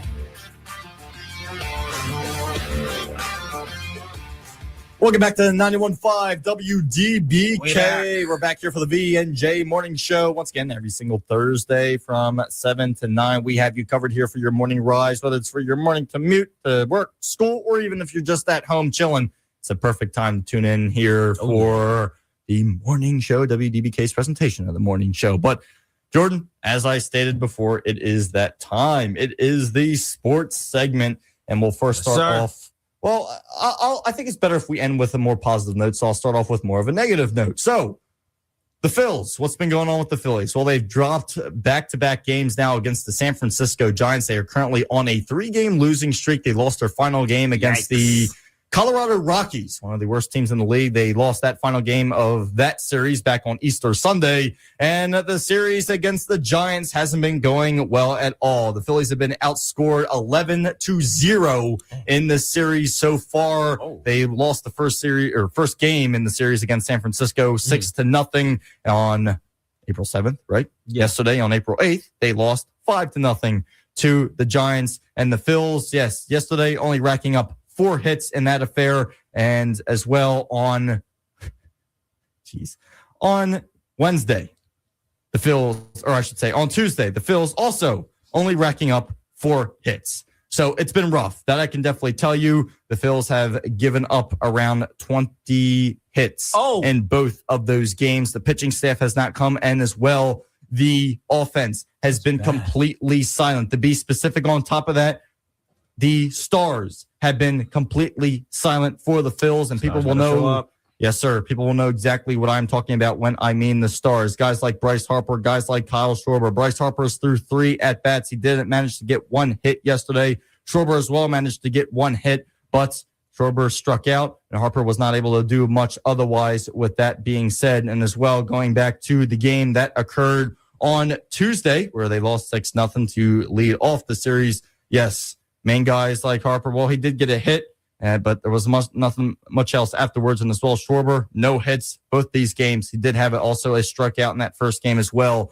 But it's been rough. It's been extremely rough, really, watching this and seeing how these guys have been kind of doing their thing. We've been seeing a lot of fielding mistakes. The errors have been kind of racking up a little bit. The Phils had 2 errors in the first game. They also, going into game number 2, they had 1 error yesterday, which may not seem like a lot, but it is still something that can add up in the long run. That I can definitely tell you. It's something where the Phillies are not exactly doing what they need to do. Again, they'll probably get our hopes up once again. They'll start winning a bunch of games back to back. The Philly faithful will get right behind them once again, and then they'll come out with a disgraceful pitching performance again. Aaron Nola, there you go. Aaron Nola will start throwing meatballs over the plate, as of course he has to give up his occasional 30 home runs in the 4th inning. But, that's just how it has to be. So the Phils, unfortunately, 3-game losing streak, haven't scored a single run against the San Francisco Giants. Crazy. We'll see what they are able to do as they come up with the Arizona Diamondbacks. They're off today I tell you what, it was definitely something. It was something rough to watch. But, dude, the Phils, actually, to be more specific, sorry, I skipped over this, was going a little bit too fast. They won the first game of the series. So they are not on a 3-game losing streak. That is my bad. I skipped over that, folks. It's still early. So they are on a 2-game losing streak. They've been outscored 11-0 in their past 2 games. So they're on a 2-game losing streak. They won their first game over the San Francisco Giants on Monday. And they were able to get 11 hits, but they really didn't see too much of anything else otherwise develop out of that. So it was definitely, not exactly the greatest thing, as you had Andrew Painter pitch once again. He gave up 9 hits, was getting attacked quite a little bit right there. But the main thing is the Phils were able to continue their hitting in that first series. But again, these past 2 games, it has all disappeared. So after losing that final game of the 3-game series to the Rockies, they won the first game against San Francisco in this 3-game series, but lost these final 2. So it's going to be a little bit interesting to see how that develops coming up. That I can definitely tell you. Hopefully it's nothing too bad that comes out of this. But we got to move on, right? Yeah. In the sports segment. There are 2 other teams in Philly that had the chance to get some postseason action going in South Philadelphia. First, starting off with the Philadelphia Flyers. As yes, folks, they currently sit in a playoff position, but there are still 4 games left. They played the Detroit Red Wings tonight at 7:00 p.m. Flyers were able to pick up 40 wins a couple days ago on Tuesday. So we'll see if they can continue their playoff push as the Flyers look to make the playoffs for the first time since 2020. And as well have a playoff game in South Philadelphia for the first time since 2018. As obviously in 2020, they were in the bubble, the COVID bubble.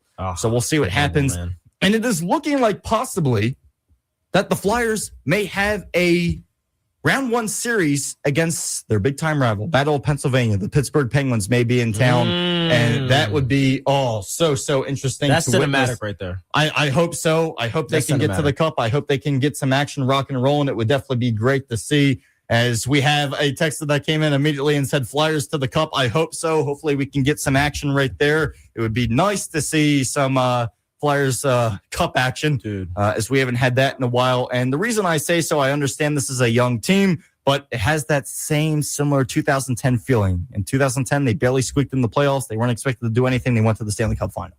They lost it, but they went to the final. So it is very much possible. And all I will say is just give us a shot. Give us a shot. That's all I want. They have a great chance again tonight. Big game against the Detroit Red Wings, a team that they are fighting with in the standings to stay in the playoff race.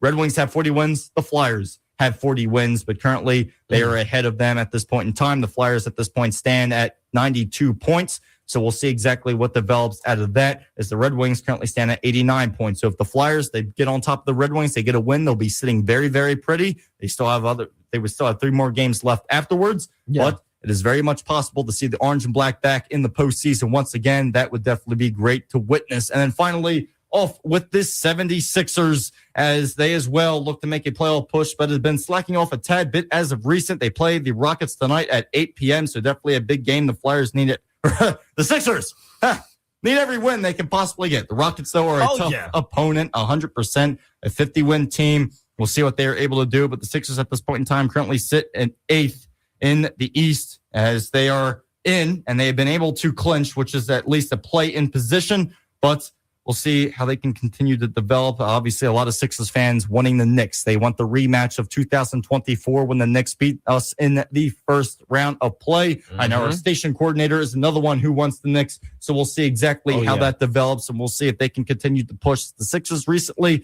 they've been slacking a tad bit. They lost to the Spurs. They lost to the Pistons. Back-to-back losses right there. Pistons, not a bad team whatsoever. And the Spurs, oh, man, a team that is definitely not so bad either. 61 wins. 2 top teams in the NBA. The Sixers went up against and had tough losses against, right? But we'll see what they're able to do against another tough opponent tonight. They got a lot they got to handle, especially. They got 3 more games left. We'll see exactly what happens. The Sixers, as stated, getting healthy at the right time. We'll see if Edgecombe, Maxey, and Embiid. Main thing is hopefully they stay healthy, as I already had a lot of other Sixers fans say to me, oh, this is so nice, but let's see if they can get past the second round. And as well, let's see, not only are they getting healthy at the right time, let's see if they can stay healthy. If they can stay healthy. Keywords, folks. Keywords. Stay healthy. That matters. Consistency in play and staying healthy. The big thing for the 76ers. We'll see what they can put on the court. We'll see if they can continue that offensive pressure, being well over the half-court line, whatever you may want to say. Let's just hope they can work it around the arc and do their thing. There's a saying for it. It's either health over, not health over something. It's availability or something. It's availability or something, but it literally always comes down to that. It's like, it's cool when you have your team being full of, stars and everything like that. So full of players who are capable of making it all the way for you. But it's that same factor. It's like, dude, once health becomes an issue, it's like, oh my goodness. Well, it's every constant, 5 seconds. It's like, bro, can we please stay healthy? And it's just sometimes it's like, I need to know what's happening for this to be a common thing, a common thing. Well, because you would look at other teams and it's like, man, their team's staying so healthy. Like, what are they doing? I mean, what people are saying is that the trainers, is it what? Because I know with Embiid, there was a whole situation that came out, and Embiid even displayed his anger of it. Last weekend it went kind of all viral, all over the place, where Embiid was announcing his displeasure for not playing. The doctors basically said, you can't play. He wanted to play. And he was angry about it, and he voiced his anger, to the media I think it was maybe in a post-game interview or a pre-game interview. I don't know what it was, but he said, "I want to play basketball, and the fact that I can't play basketball is a problem." And he wasn't happy about it. He was voicing it, and basically the doctors were telling him that no, you can't play. You're not playing. So he voiced his anger with that. But I mean, I at this point, I just know that a majority of the fan base, and I know a lot of people who are like this, that are just sick of him. And me, I'll admit, I am one of them. I've said multiple times, If you could get something for Embiid, that would be great. I know people don't like to hear that. Like, come on, bro, give it a chance, something like that. I've heard it all. Like, come on, that's a little out of the pocket. I'm like, no, but I've seen it enough. Mm-hmm. And, I understand we're getting our hopes high once again for a possible, chance right here. Yeah. As I can even say the same thing for the Sixers as I said for the Flyers. Give me a shot. Give me a shot. But again, it's like, what else is there to say that it's not just going to end the same exact way? The credits are going to roll the same way they've been rolling for the past decade. Yeah. You know what I'm saying? So it's just, I don't know. At this point in time, am I on the Embiid train? No, I'm not. I will admit that, and I will say that right now. I'd be totally fine if this year, if they don't make it, that he's gone. All right, that's just me. Again, if I know Sixers fans are a little, leery now on certain types of trades because for some reason getting rid of McCain was thought to be a good idea by Daryl Morey. But it's just there's so many.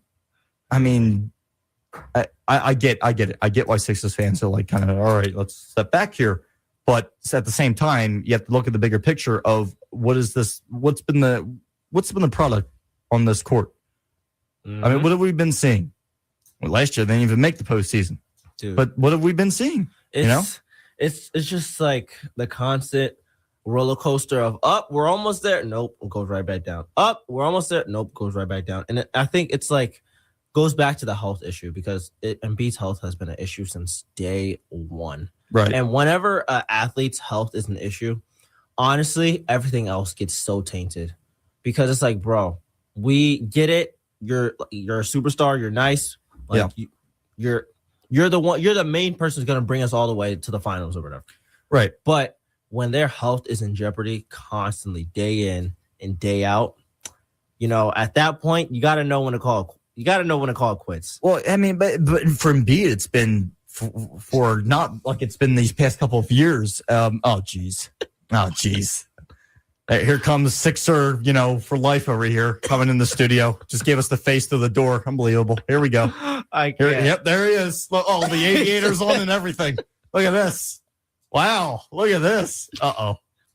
Yeah, there's going to be some words said after this. I can already tell. Oh, yeah. The Embiid's number one guy over there. Oh, man. Oh, man. Oh, okay. It's just, like I said, when you can't when we constantly cannot see you play on the court and constantly can't see you come out, and it's like every single time it's like game time decision, will he play? After that, like it gets to a certain point, it's like, dude, there's no reason that I have to be gambling with if he's going to play every single. Like this is not Vegas, I've never gambled. I probably suck at it anyway. This whole thing with the Sixers shows that I probably suck at it. But all right, is he going to play? Let's roll it. Ding, ding, ding, ding, ding, ding, ding, ding, ding, ding, ding, ding, ding. Wrong. Red, whatever it may be. Dude, that's like one of the main issues. Like you said, even like with stars, like that's the other part. With stars being stars, if you are going to, have that title, if we're going to give that to you, and rightfully so, be earned. When it's time to show up, that's all we ask. Right. That is all we ask. Just show up. And I think after this year, if they don't get past the second round. Well, first we have to. They're playing. Well, that's the other part. They got to get. I mean, we have other things to worry about at this point in time, but that's going to be the whole thing because you already know what the expectation is going to be. Play in, you make the postseason. There's going to be a lot of harsh opinions on you immediately because if that performance is off just a tad bit, the Sixers are 100% in the same boat the Phillies are in, where people are extra harsh on them because they have the talent to get there. That's the main issue, and they're not performing. Now, obviously, with the Sixers, you could if you take away, and this has been the whole problem, and this is why I still worry. Is because this has been the definition of this past decade for the Sixers. You take one player away and it destroys your season. And what do I mean by that? If it wasn't for a guy like VJ Edgecombe, do you think the Sixers would be in this position? No. The answer is definitely no. If Tyrese Maxey is out for a substantial amount of time, the losses start to pile. Now, I will give them credit here. When Paul George was out, right, and there was injuries, like VJ and obviously Maxey had some problems, right? Yeah. They were still finding ways to squeak through. So yeah, I'll give them credit there. Was it great basketball? Not exactly. The March was rough. To start off that month, it was not great at all. They lost, I think it was like 4 out of their first 5 games in March. I had a stat on it. I did a news segment on it last week. So real bad. It was not looking good. And that was when, I mean, obviously you had the whole issue. Obviously, Paul George getting suspended. That wasn't an injury. I want to make that clear. That was the suspension, obviously. That was 25 games. But they were making it, but it was enough to stay alive. It was, it wasn't enough to really make a huge impact. I mean, you could say it made an impact. They were still alive, right? But it wasn't like crazy, but it was something where they still kept their head above water. Yeah. But now you have guys back and you're getting your lineup healthy. Yeah. So now these expectations go right back up to the top again. This is what everyone has for the Phillies. Here's the lineup on paper. We expect you to do something. Yeah. And this is a lineup that, I mean, I do think they can win it. I think they can win it all with this lineup. But I'm sorry, that consistency still scares me. And also the fact where if one player goes down, their season's over. That still worries me as well. And that's been haunting them for, oh my God, again, this whole past decade. Yeah. So that's why, folks, if you want my honest opinion, why I'm still so scared of this team is because of that, one player's down, we're screwed. Edgecombe's out, we're done. Maxey got hurt, we're done. If Maxey gets hurt, I'm Maxey panicking. Gets hurt.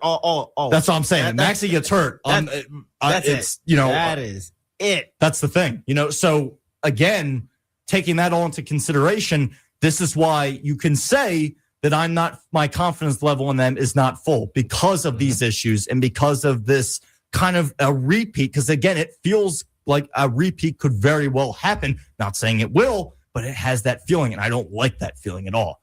And that's a whole nother thing. Like the Flyers team, they're young.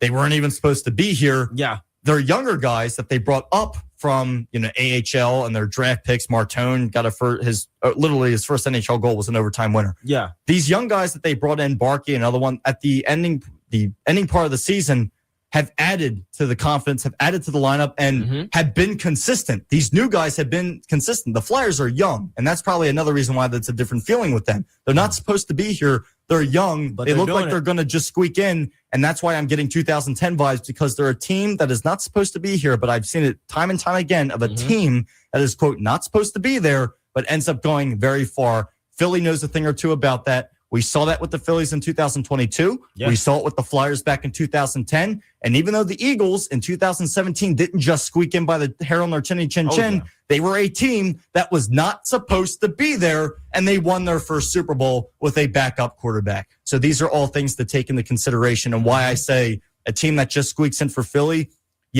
that's what Philly usually has a different feel when a team that is not supposed to be there either one makes it into the playoffs or two just squeaks in, because usually that means a good result is going to happen. Yeah. So with that being said, as I destroy the studio, I just knocked something completely over. Well, that'll do it for our sports segment. When we come back, we'll have our closing segment here for the V&J Morning Show with myself, Vincent, Focht, and as well Jordan Leopold. We got some interesting news. Come back. I can see, and why I say that is I see Jordan rubbing his hands together. So, I don't know. I don't know what to say over here. I'm getting a little scared. All right, we'll be back. Matter of moments here, live on 91.5, V&J Morning Show. Stick around. 91.5 WDBK-FM has its text line back. You can text in to our student shows at 856-345-WDBK or being 856-345-9325. Join our conversation, and if you have a request, let us know. That's once again 856-345-9325.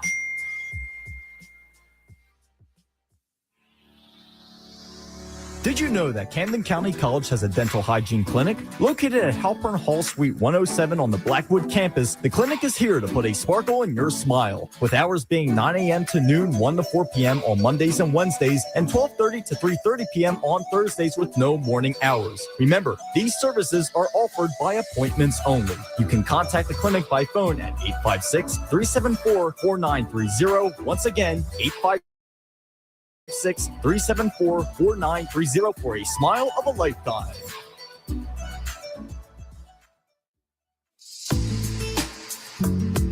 Potential graduates would have been sent a letter to complete a graduation packet with their faculty advisor or advisement center staff. It is important to apply for graduation first. All potential graduates will receive communication from TASL with information on how to RSVP for commencement. Visit the graduation application process webpage for complete details.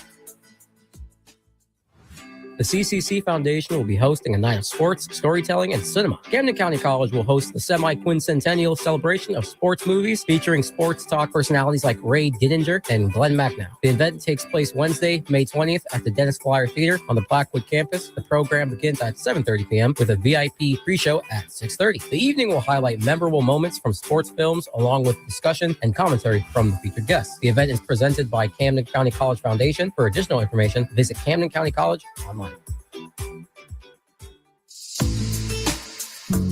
Camden County College students interested in transferring to Stockton University have an opportunity to learn more this spring. Stockton Advising Days will be held on select dates throughout the semester at the Taft Hall University Center on the Blackwood campus. Students can meet with James Rhoda, Assistant Director of Admissions and Transfer Coordinator for Stockton University, to discuss transfer pathways, academic programs, and scholarship opportunities. Advising sessions run from 8:30 in the morning until 4 in the afternoon. With walk-ins welcome. For more information, contact Camden County College Transfer Services at the Transfer Services at camdencc.edu.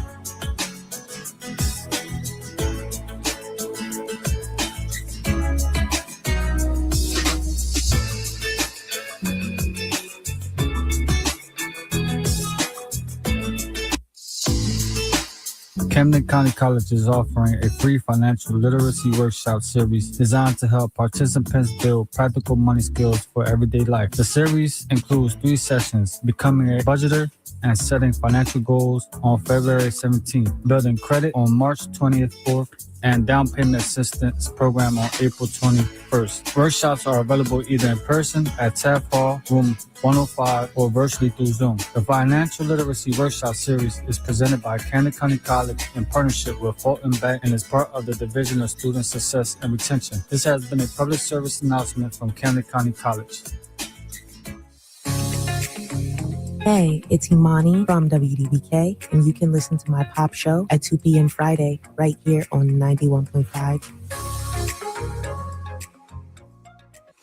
It is now time to get you back to the WDBK Morning Show with Vincent Focht and Jordan Leopold right here on 91.5 WDBK-FM. We're back live. 91.5 V&J Morning Show every single Thursday, right from 7 to 9 a.m. here for our final closing segment. It's been a wonderful 2 hours with all of you. We've had many different topics. We talked about the moon coming out, right, in the first hour, being the baseball fan that went to dive and get a baseball and ended up saying to the astronauts, well, beat you. The astronauts they sent up that went around the moon, they're coming home. The moon beat you home already. It was shown at a baseball game for a fan diving. That I can tell you. Interesting. But yes, a first good topic. And we'll go back to our V&J morning show question. We'll announce that one more time. Where would you rather live? Would you rather live on a farm or would you rather live in the city? That's the question at this point in time. And I have to, you know what, at this point, I think I should go and check out the poll. I think that'd be a good idea. I think so too. I think that'd be a good idea. I think so too. Our poll is also live on the 91.5 Instagram story at 915 WDBK. And the poll currently at this point in time leads for a farm. Wow. Let's go, farm boys. Let's go. The farm has taken a substantial lead. Let's go. Wow. 80% to 20%. Look at this. So people agree that city is not the way to go. Yeah. That's a farmland, man. I would much rather. I mean, again, I'm not a guy that's crazy about a ton of land, but I would much rather live on the farm than in the city. That I can tell you. If you were to ask me, that's not a hard question to answer. Yeah. I'd much rather walk outside my house, look out and see forest, chickens and trees. I'd rather see a chicken back there than a guy blasting his music on full volume driving down the street, a skinny street at like 80 miles per hour. So dude, I'd rather see that than a guy. Yeah, that is another some factor. Honda Civic flying around a city street. So, you can just I can just hear it now. Yeah. And that's another factor too. Those streets are so skinny. Well, I mean, you look at it, Philly, New York, yeah, I'd say New York, and especially Boston as well. Built for horse and carriage. Yeah. It was funny because I was watching a video that was posted one time of a guy with a big lifted truck, and not even a guy with a big lifted truck. There was like a box truck, and he was poor guy. He had traffic back up the whole entire street because again, there were cars parked on both sides, and this was in Boston, and it was cars parked on both sides, and cars on the one side literally had to park up on the sidewalk. That way, the street was actually, was able for use. That sounds bad. Yeah, that sounds bad. Yeah. And this poor box truck was trying to turn around because it was a 3-way intersection. Oof. The guy was trying to turn around, and I'm watching this. I'm like, he's going to be there for the rest of his life. And again, the traffic was back because it was a video. I wasn't there watching it, but it was a video someone posted, and they're just like, this shows that these streets were never meant for traffic like this. Never meant for traffic like this. No. And the guy, oh my God, I felt bad. Like, one of those people you just want to go up and give a hug. I did because I felt so bad. This guy's like, like he's looking. Well, it wasn't Pat. He's probably used to it. Yeah, but he's just like, you can tell. He wasn't going anywhere fast. I mean, it was literally like back up a centimeter, pull up a centimeter, back up a centimeter, pull up a centimeter. Like I was watching the video for like a minute, and the guy I swore only moved like maybe an inch to the left. It was just like there was nothing there. It was painful. I can't. It was painful. That's oh my goodness. But then even like guys with like these big lifted trucks, like it's not. The streets were not meant for that. And no. you know the size. They're like this. Yeah. They're so skinny. You know the size of the typical American car. Like what do you see mostly on the roads? Before it used to be sedans. Now what is it? SUVs. Yeah. Like the big Cadillac Escalades or the Chevy Yukons or the big. Obviously, there are trucks everywhere. I'm guilty. I have a truck, right? I have a full size truck. You're one of them. I am, but that's typical traffic now. Like back in the 70s, obviously cars were boats back then. They were big, the big square body, everything, right? But now, especially, like everybody's driving houses around. Like these Cadillac Escalade thing looks like a big house. So you're driving down a wall. You're driving a wall on the road. Like it's huge. Mm-hmm. But like that's the typical like the soccer mom car or the typical like whatever it may be. You see them everywhere. That's American traffic now. Mm-hmm. America, like Europeans will look at us and be like, what is wrong with you guys? Like you guys have cars that are just because you look over there. You go to UK. What do you got over there? It's all these little hatchbacks. Like any like Italy hatchback cars, India, you going out of Europe, you go to India, right? You see smaller cars, right? You come here, everyone's driving these big, things that get like 12 miles per gallon, whatever it may be. It's like, it's unbelievable. And you're going to maneuver that in the Boston street? No. So I don't know. It is what it is. It is what it is. Uh-oh. I'm scared now. What are you going on about this morning? We're speaking the honest. Which one? There was a lot. I went to get my coffee and I hear 12 miles per gallon. Like what old man babble are you going on? Old man babble. Wow. Well, he really is like a 75-year-old in a 19-year-old's body. See, he's an old soul. Vince is the old soul. That's what he is. Yeah, old soul. I'm just saying. He calls me Unk. What over here pushing 30? What are we doing? No. But I'm relaying the information to the people. What was the information? I told you I went and got coffee. Oh, congratulations. I'm not doing my energy drink today. I'm listening to our nutrition major over here. Wait, you drinking coffee? I thought you hated coffee. No, I go in phases. Like all summer last year, I drank coffee. Question. Because if you did not know, Nick does not like anything with sauce. He likes all the food dry. Now, for the most part. The most part. Okay. Did you get creamer for your coffee? Yeah. Wow. And like 8 sugars. And 8 sugars. Gotta wake up that way. That was instantly the first thing that popped in my mind.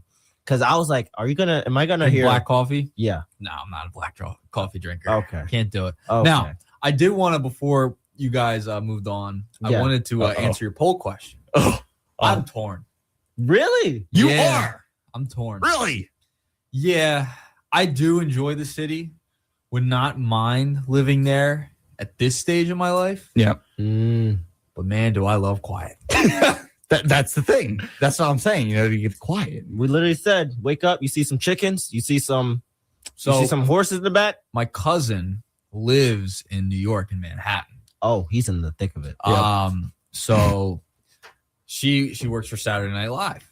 Oh yeah, you kind of have to be, I guess. And so when I went up there to do my House of Highlights gig, a couple of episodes, I stayed at her place. She wasn't even there because her hours are so crazy for Saturday Night Live. Yeah, I'll tell you what.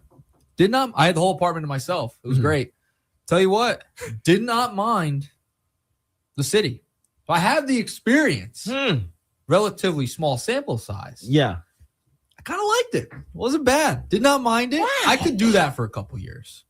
And then? But you know what would be the best? Yeah. Would be in like Florida. Mm-hmm. I wouldn't mind living in like Tampa. Right. Or something like that. That you could, I like that. Like if you pick city. Yeah. Like Tampa, beaches right there. That's true. Warm weather. Not as hustle and bustle as Philly or New York. Oh yeah. So I think I could lean city. Right now I live in a suburb.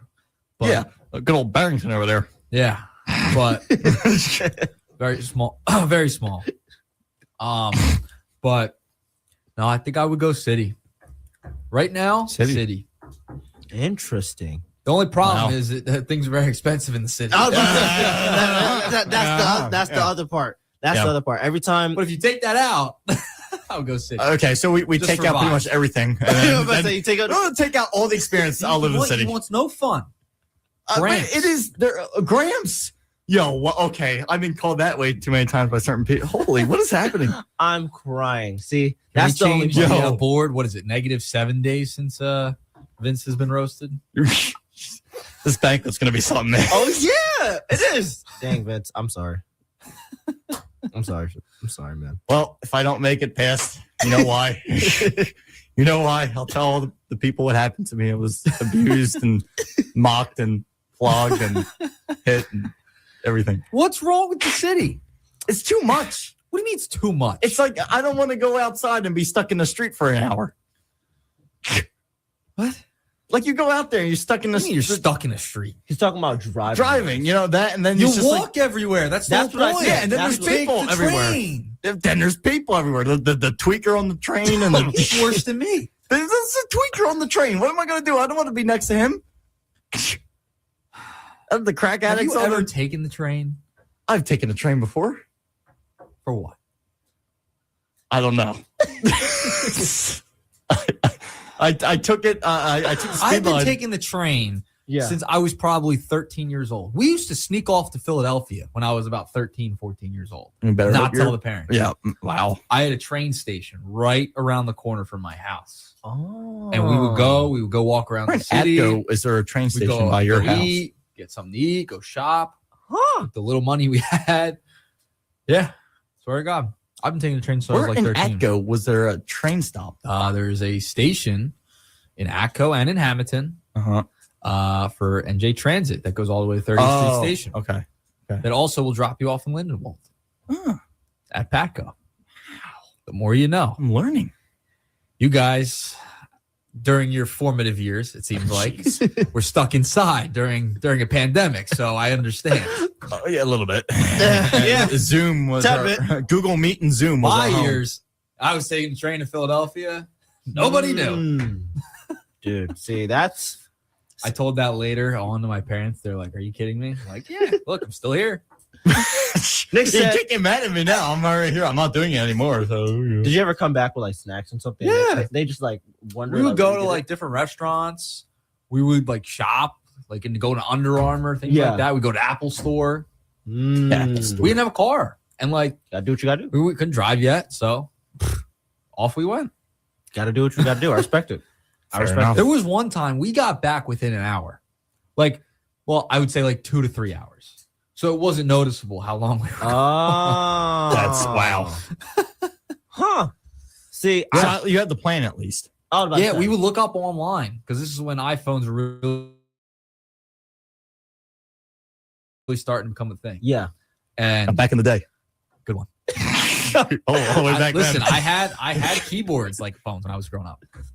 So There it is. I had to keep good old BlackBerry over here.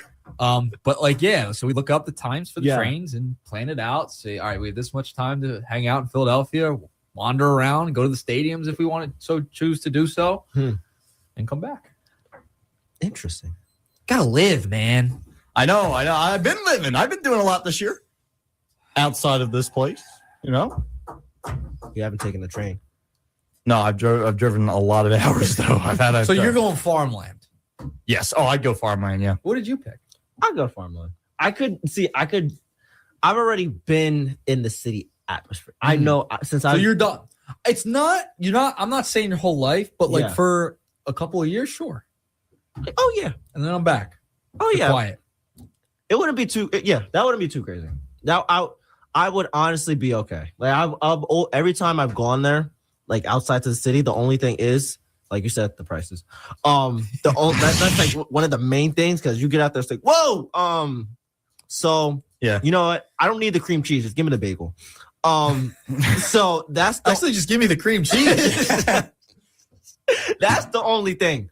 But besides that, everything like because I'm already like I can navigate going like place to place, like in the vicinity of people. I can navigate that perfectly fine. I don't mind that. It's when the wait times for things and it's constantly crowded. Well, even if it's crowded, I can still navigate. It's just the thought of having that much space and land and then just being able to wake up and like have some breathing room. Yeah. That's the only thing.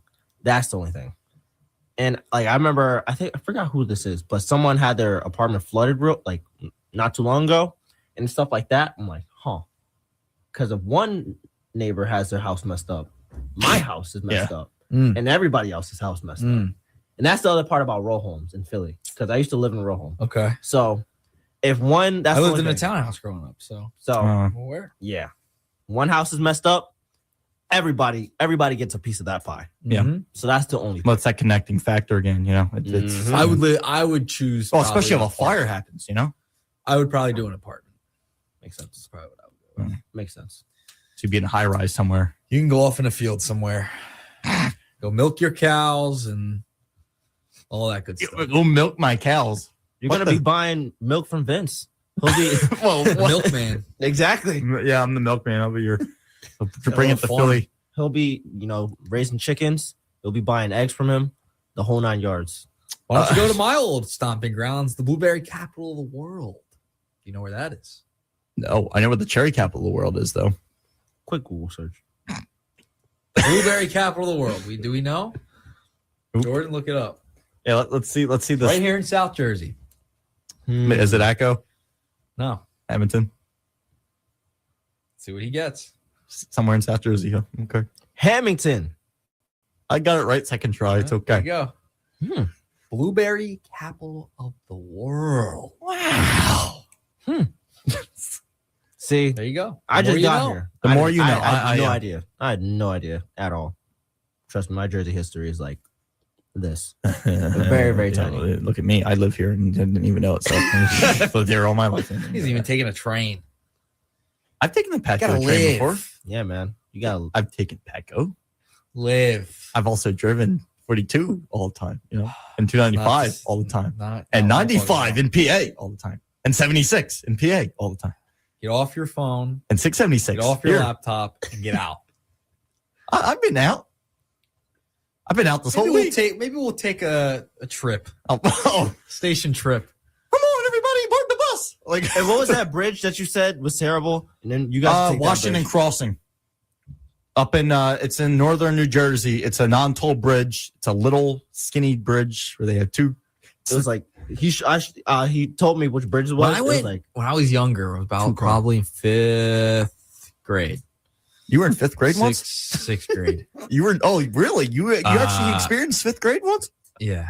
You were that young? We went up to Pennsylvania to get my dog, who's going to be 15. We went over this rickety bridge. Telling you, Planet I'm Dr. Seuss. I didn't think we were coming back. I did not think we were coming back. Nick said, I thought that was it. It was, yeah. It was that bad? It was that bad. Up in Pennsylvania, yeah. Oh, up there, up in farmland where he wants to go. Hey, I'm not going to be up there with the Amish people or whatnot. I'm not going to be around them. Where we had to go get the dog. That's who was. Why you put him with the Amish for? No, that's what he was. We had to pick him up I know. to buy him. He's a Bashan poodle. Oh, no, and his name is Peanut. I'll leave it at that. Fair enough. Well, with that note, I'll do it for 91.5 WDBK for the V&J Morning Show. We appreciate our station coordinator, Nick Earnshaw, with that nice insight about Peanuts. City life. About Peanut and his city and farmland. And Bashan Poodle. Oh, this is that. This is. Oh, of course you looked it up. This is that type of dog. This is the, you better feed me. I better be eating gourmet. Well, what's it look like? This is that, the Hollywood dog. Jeez. Yeah. Of course, this guy is the one that would have that in his family. Unbelievable. All right. That's the model dog. All right. I'll be doing it here for 91.5 WDBK for the V&J Morning Show. We went a little bit over the mark, but it's okay, right? There's just other PSAs after us and maybe some songs, so it's okay, right? Oh, yeah. We'll live, right? But appreciate it again every single every single Thursday from 7 to 9 a.m. You can catch the V&J Morning Show here live on the 91.5 airwaves, as it was a pleasure these past 2 hours with you. The amount of topics that we covered, once again, we had our poll, as I'll give you the final result that we had for our poll for the show. Obviously, the poll will be open for the entire day, so you'll be able to do your thing with that. But for the V&J Morning Show, the final results as we end off are simply this. Farmland is in the lead and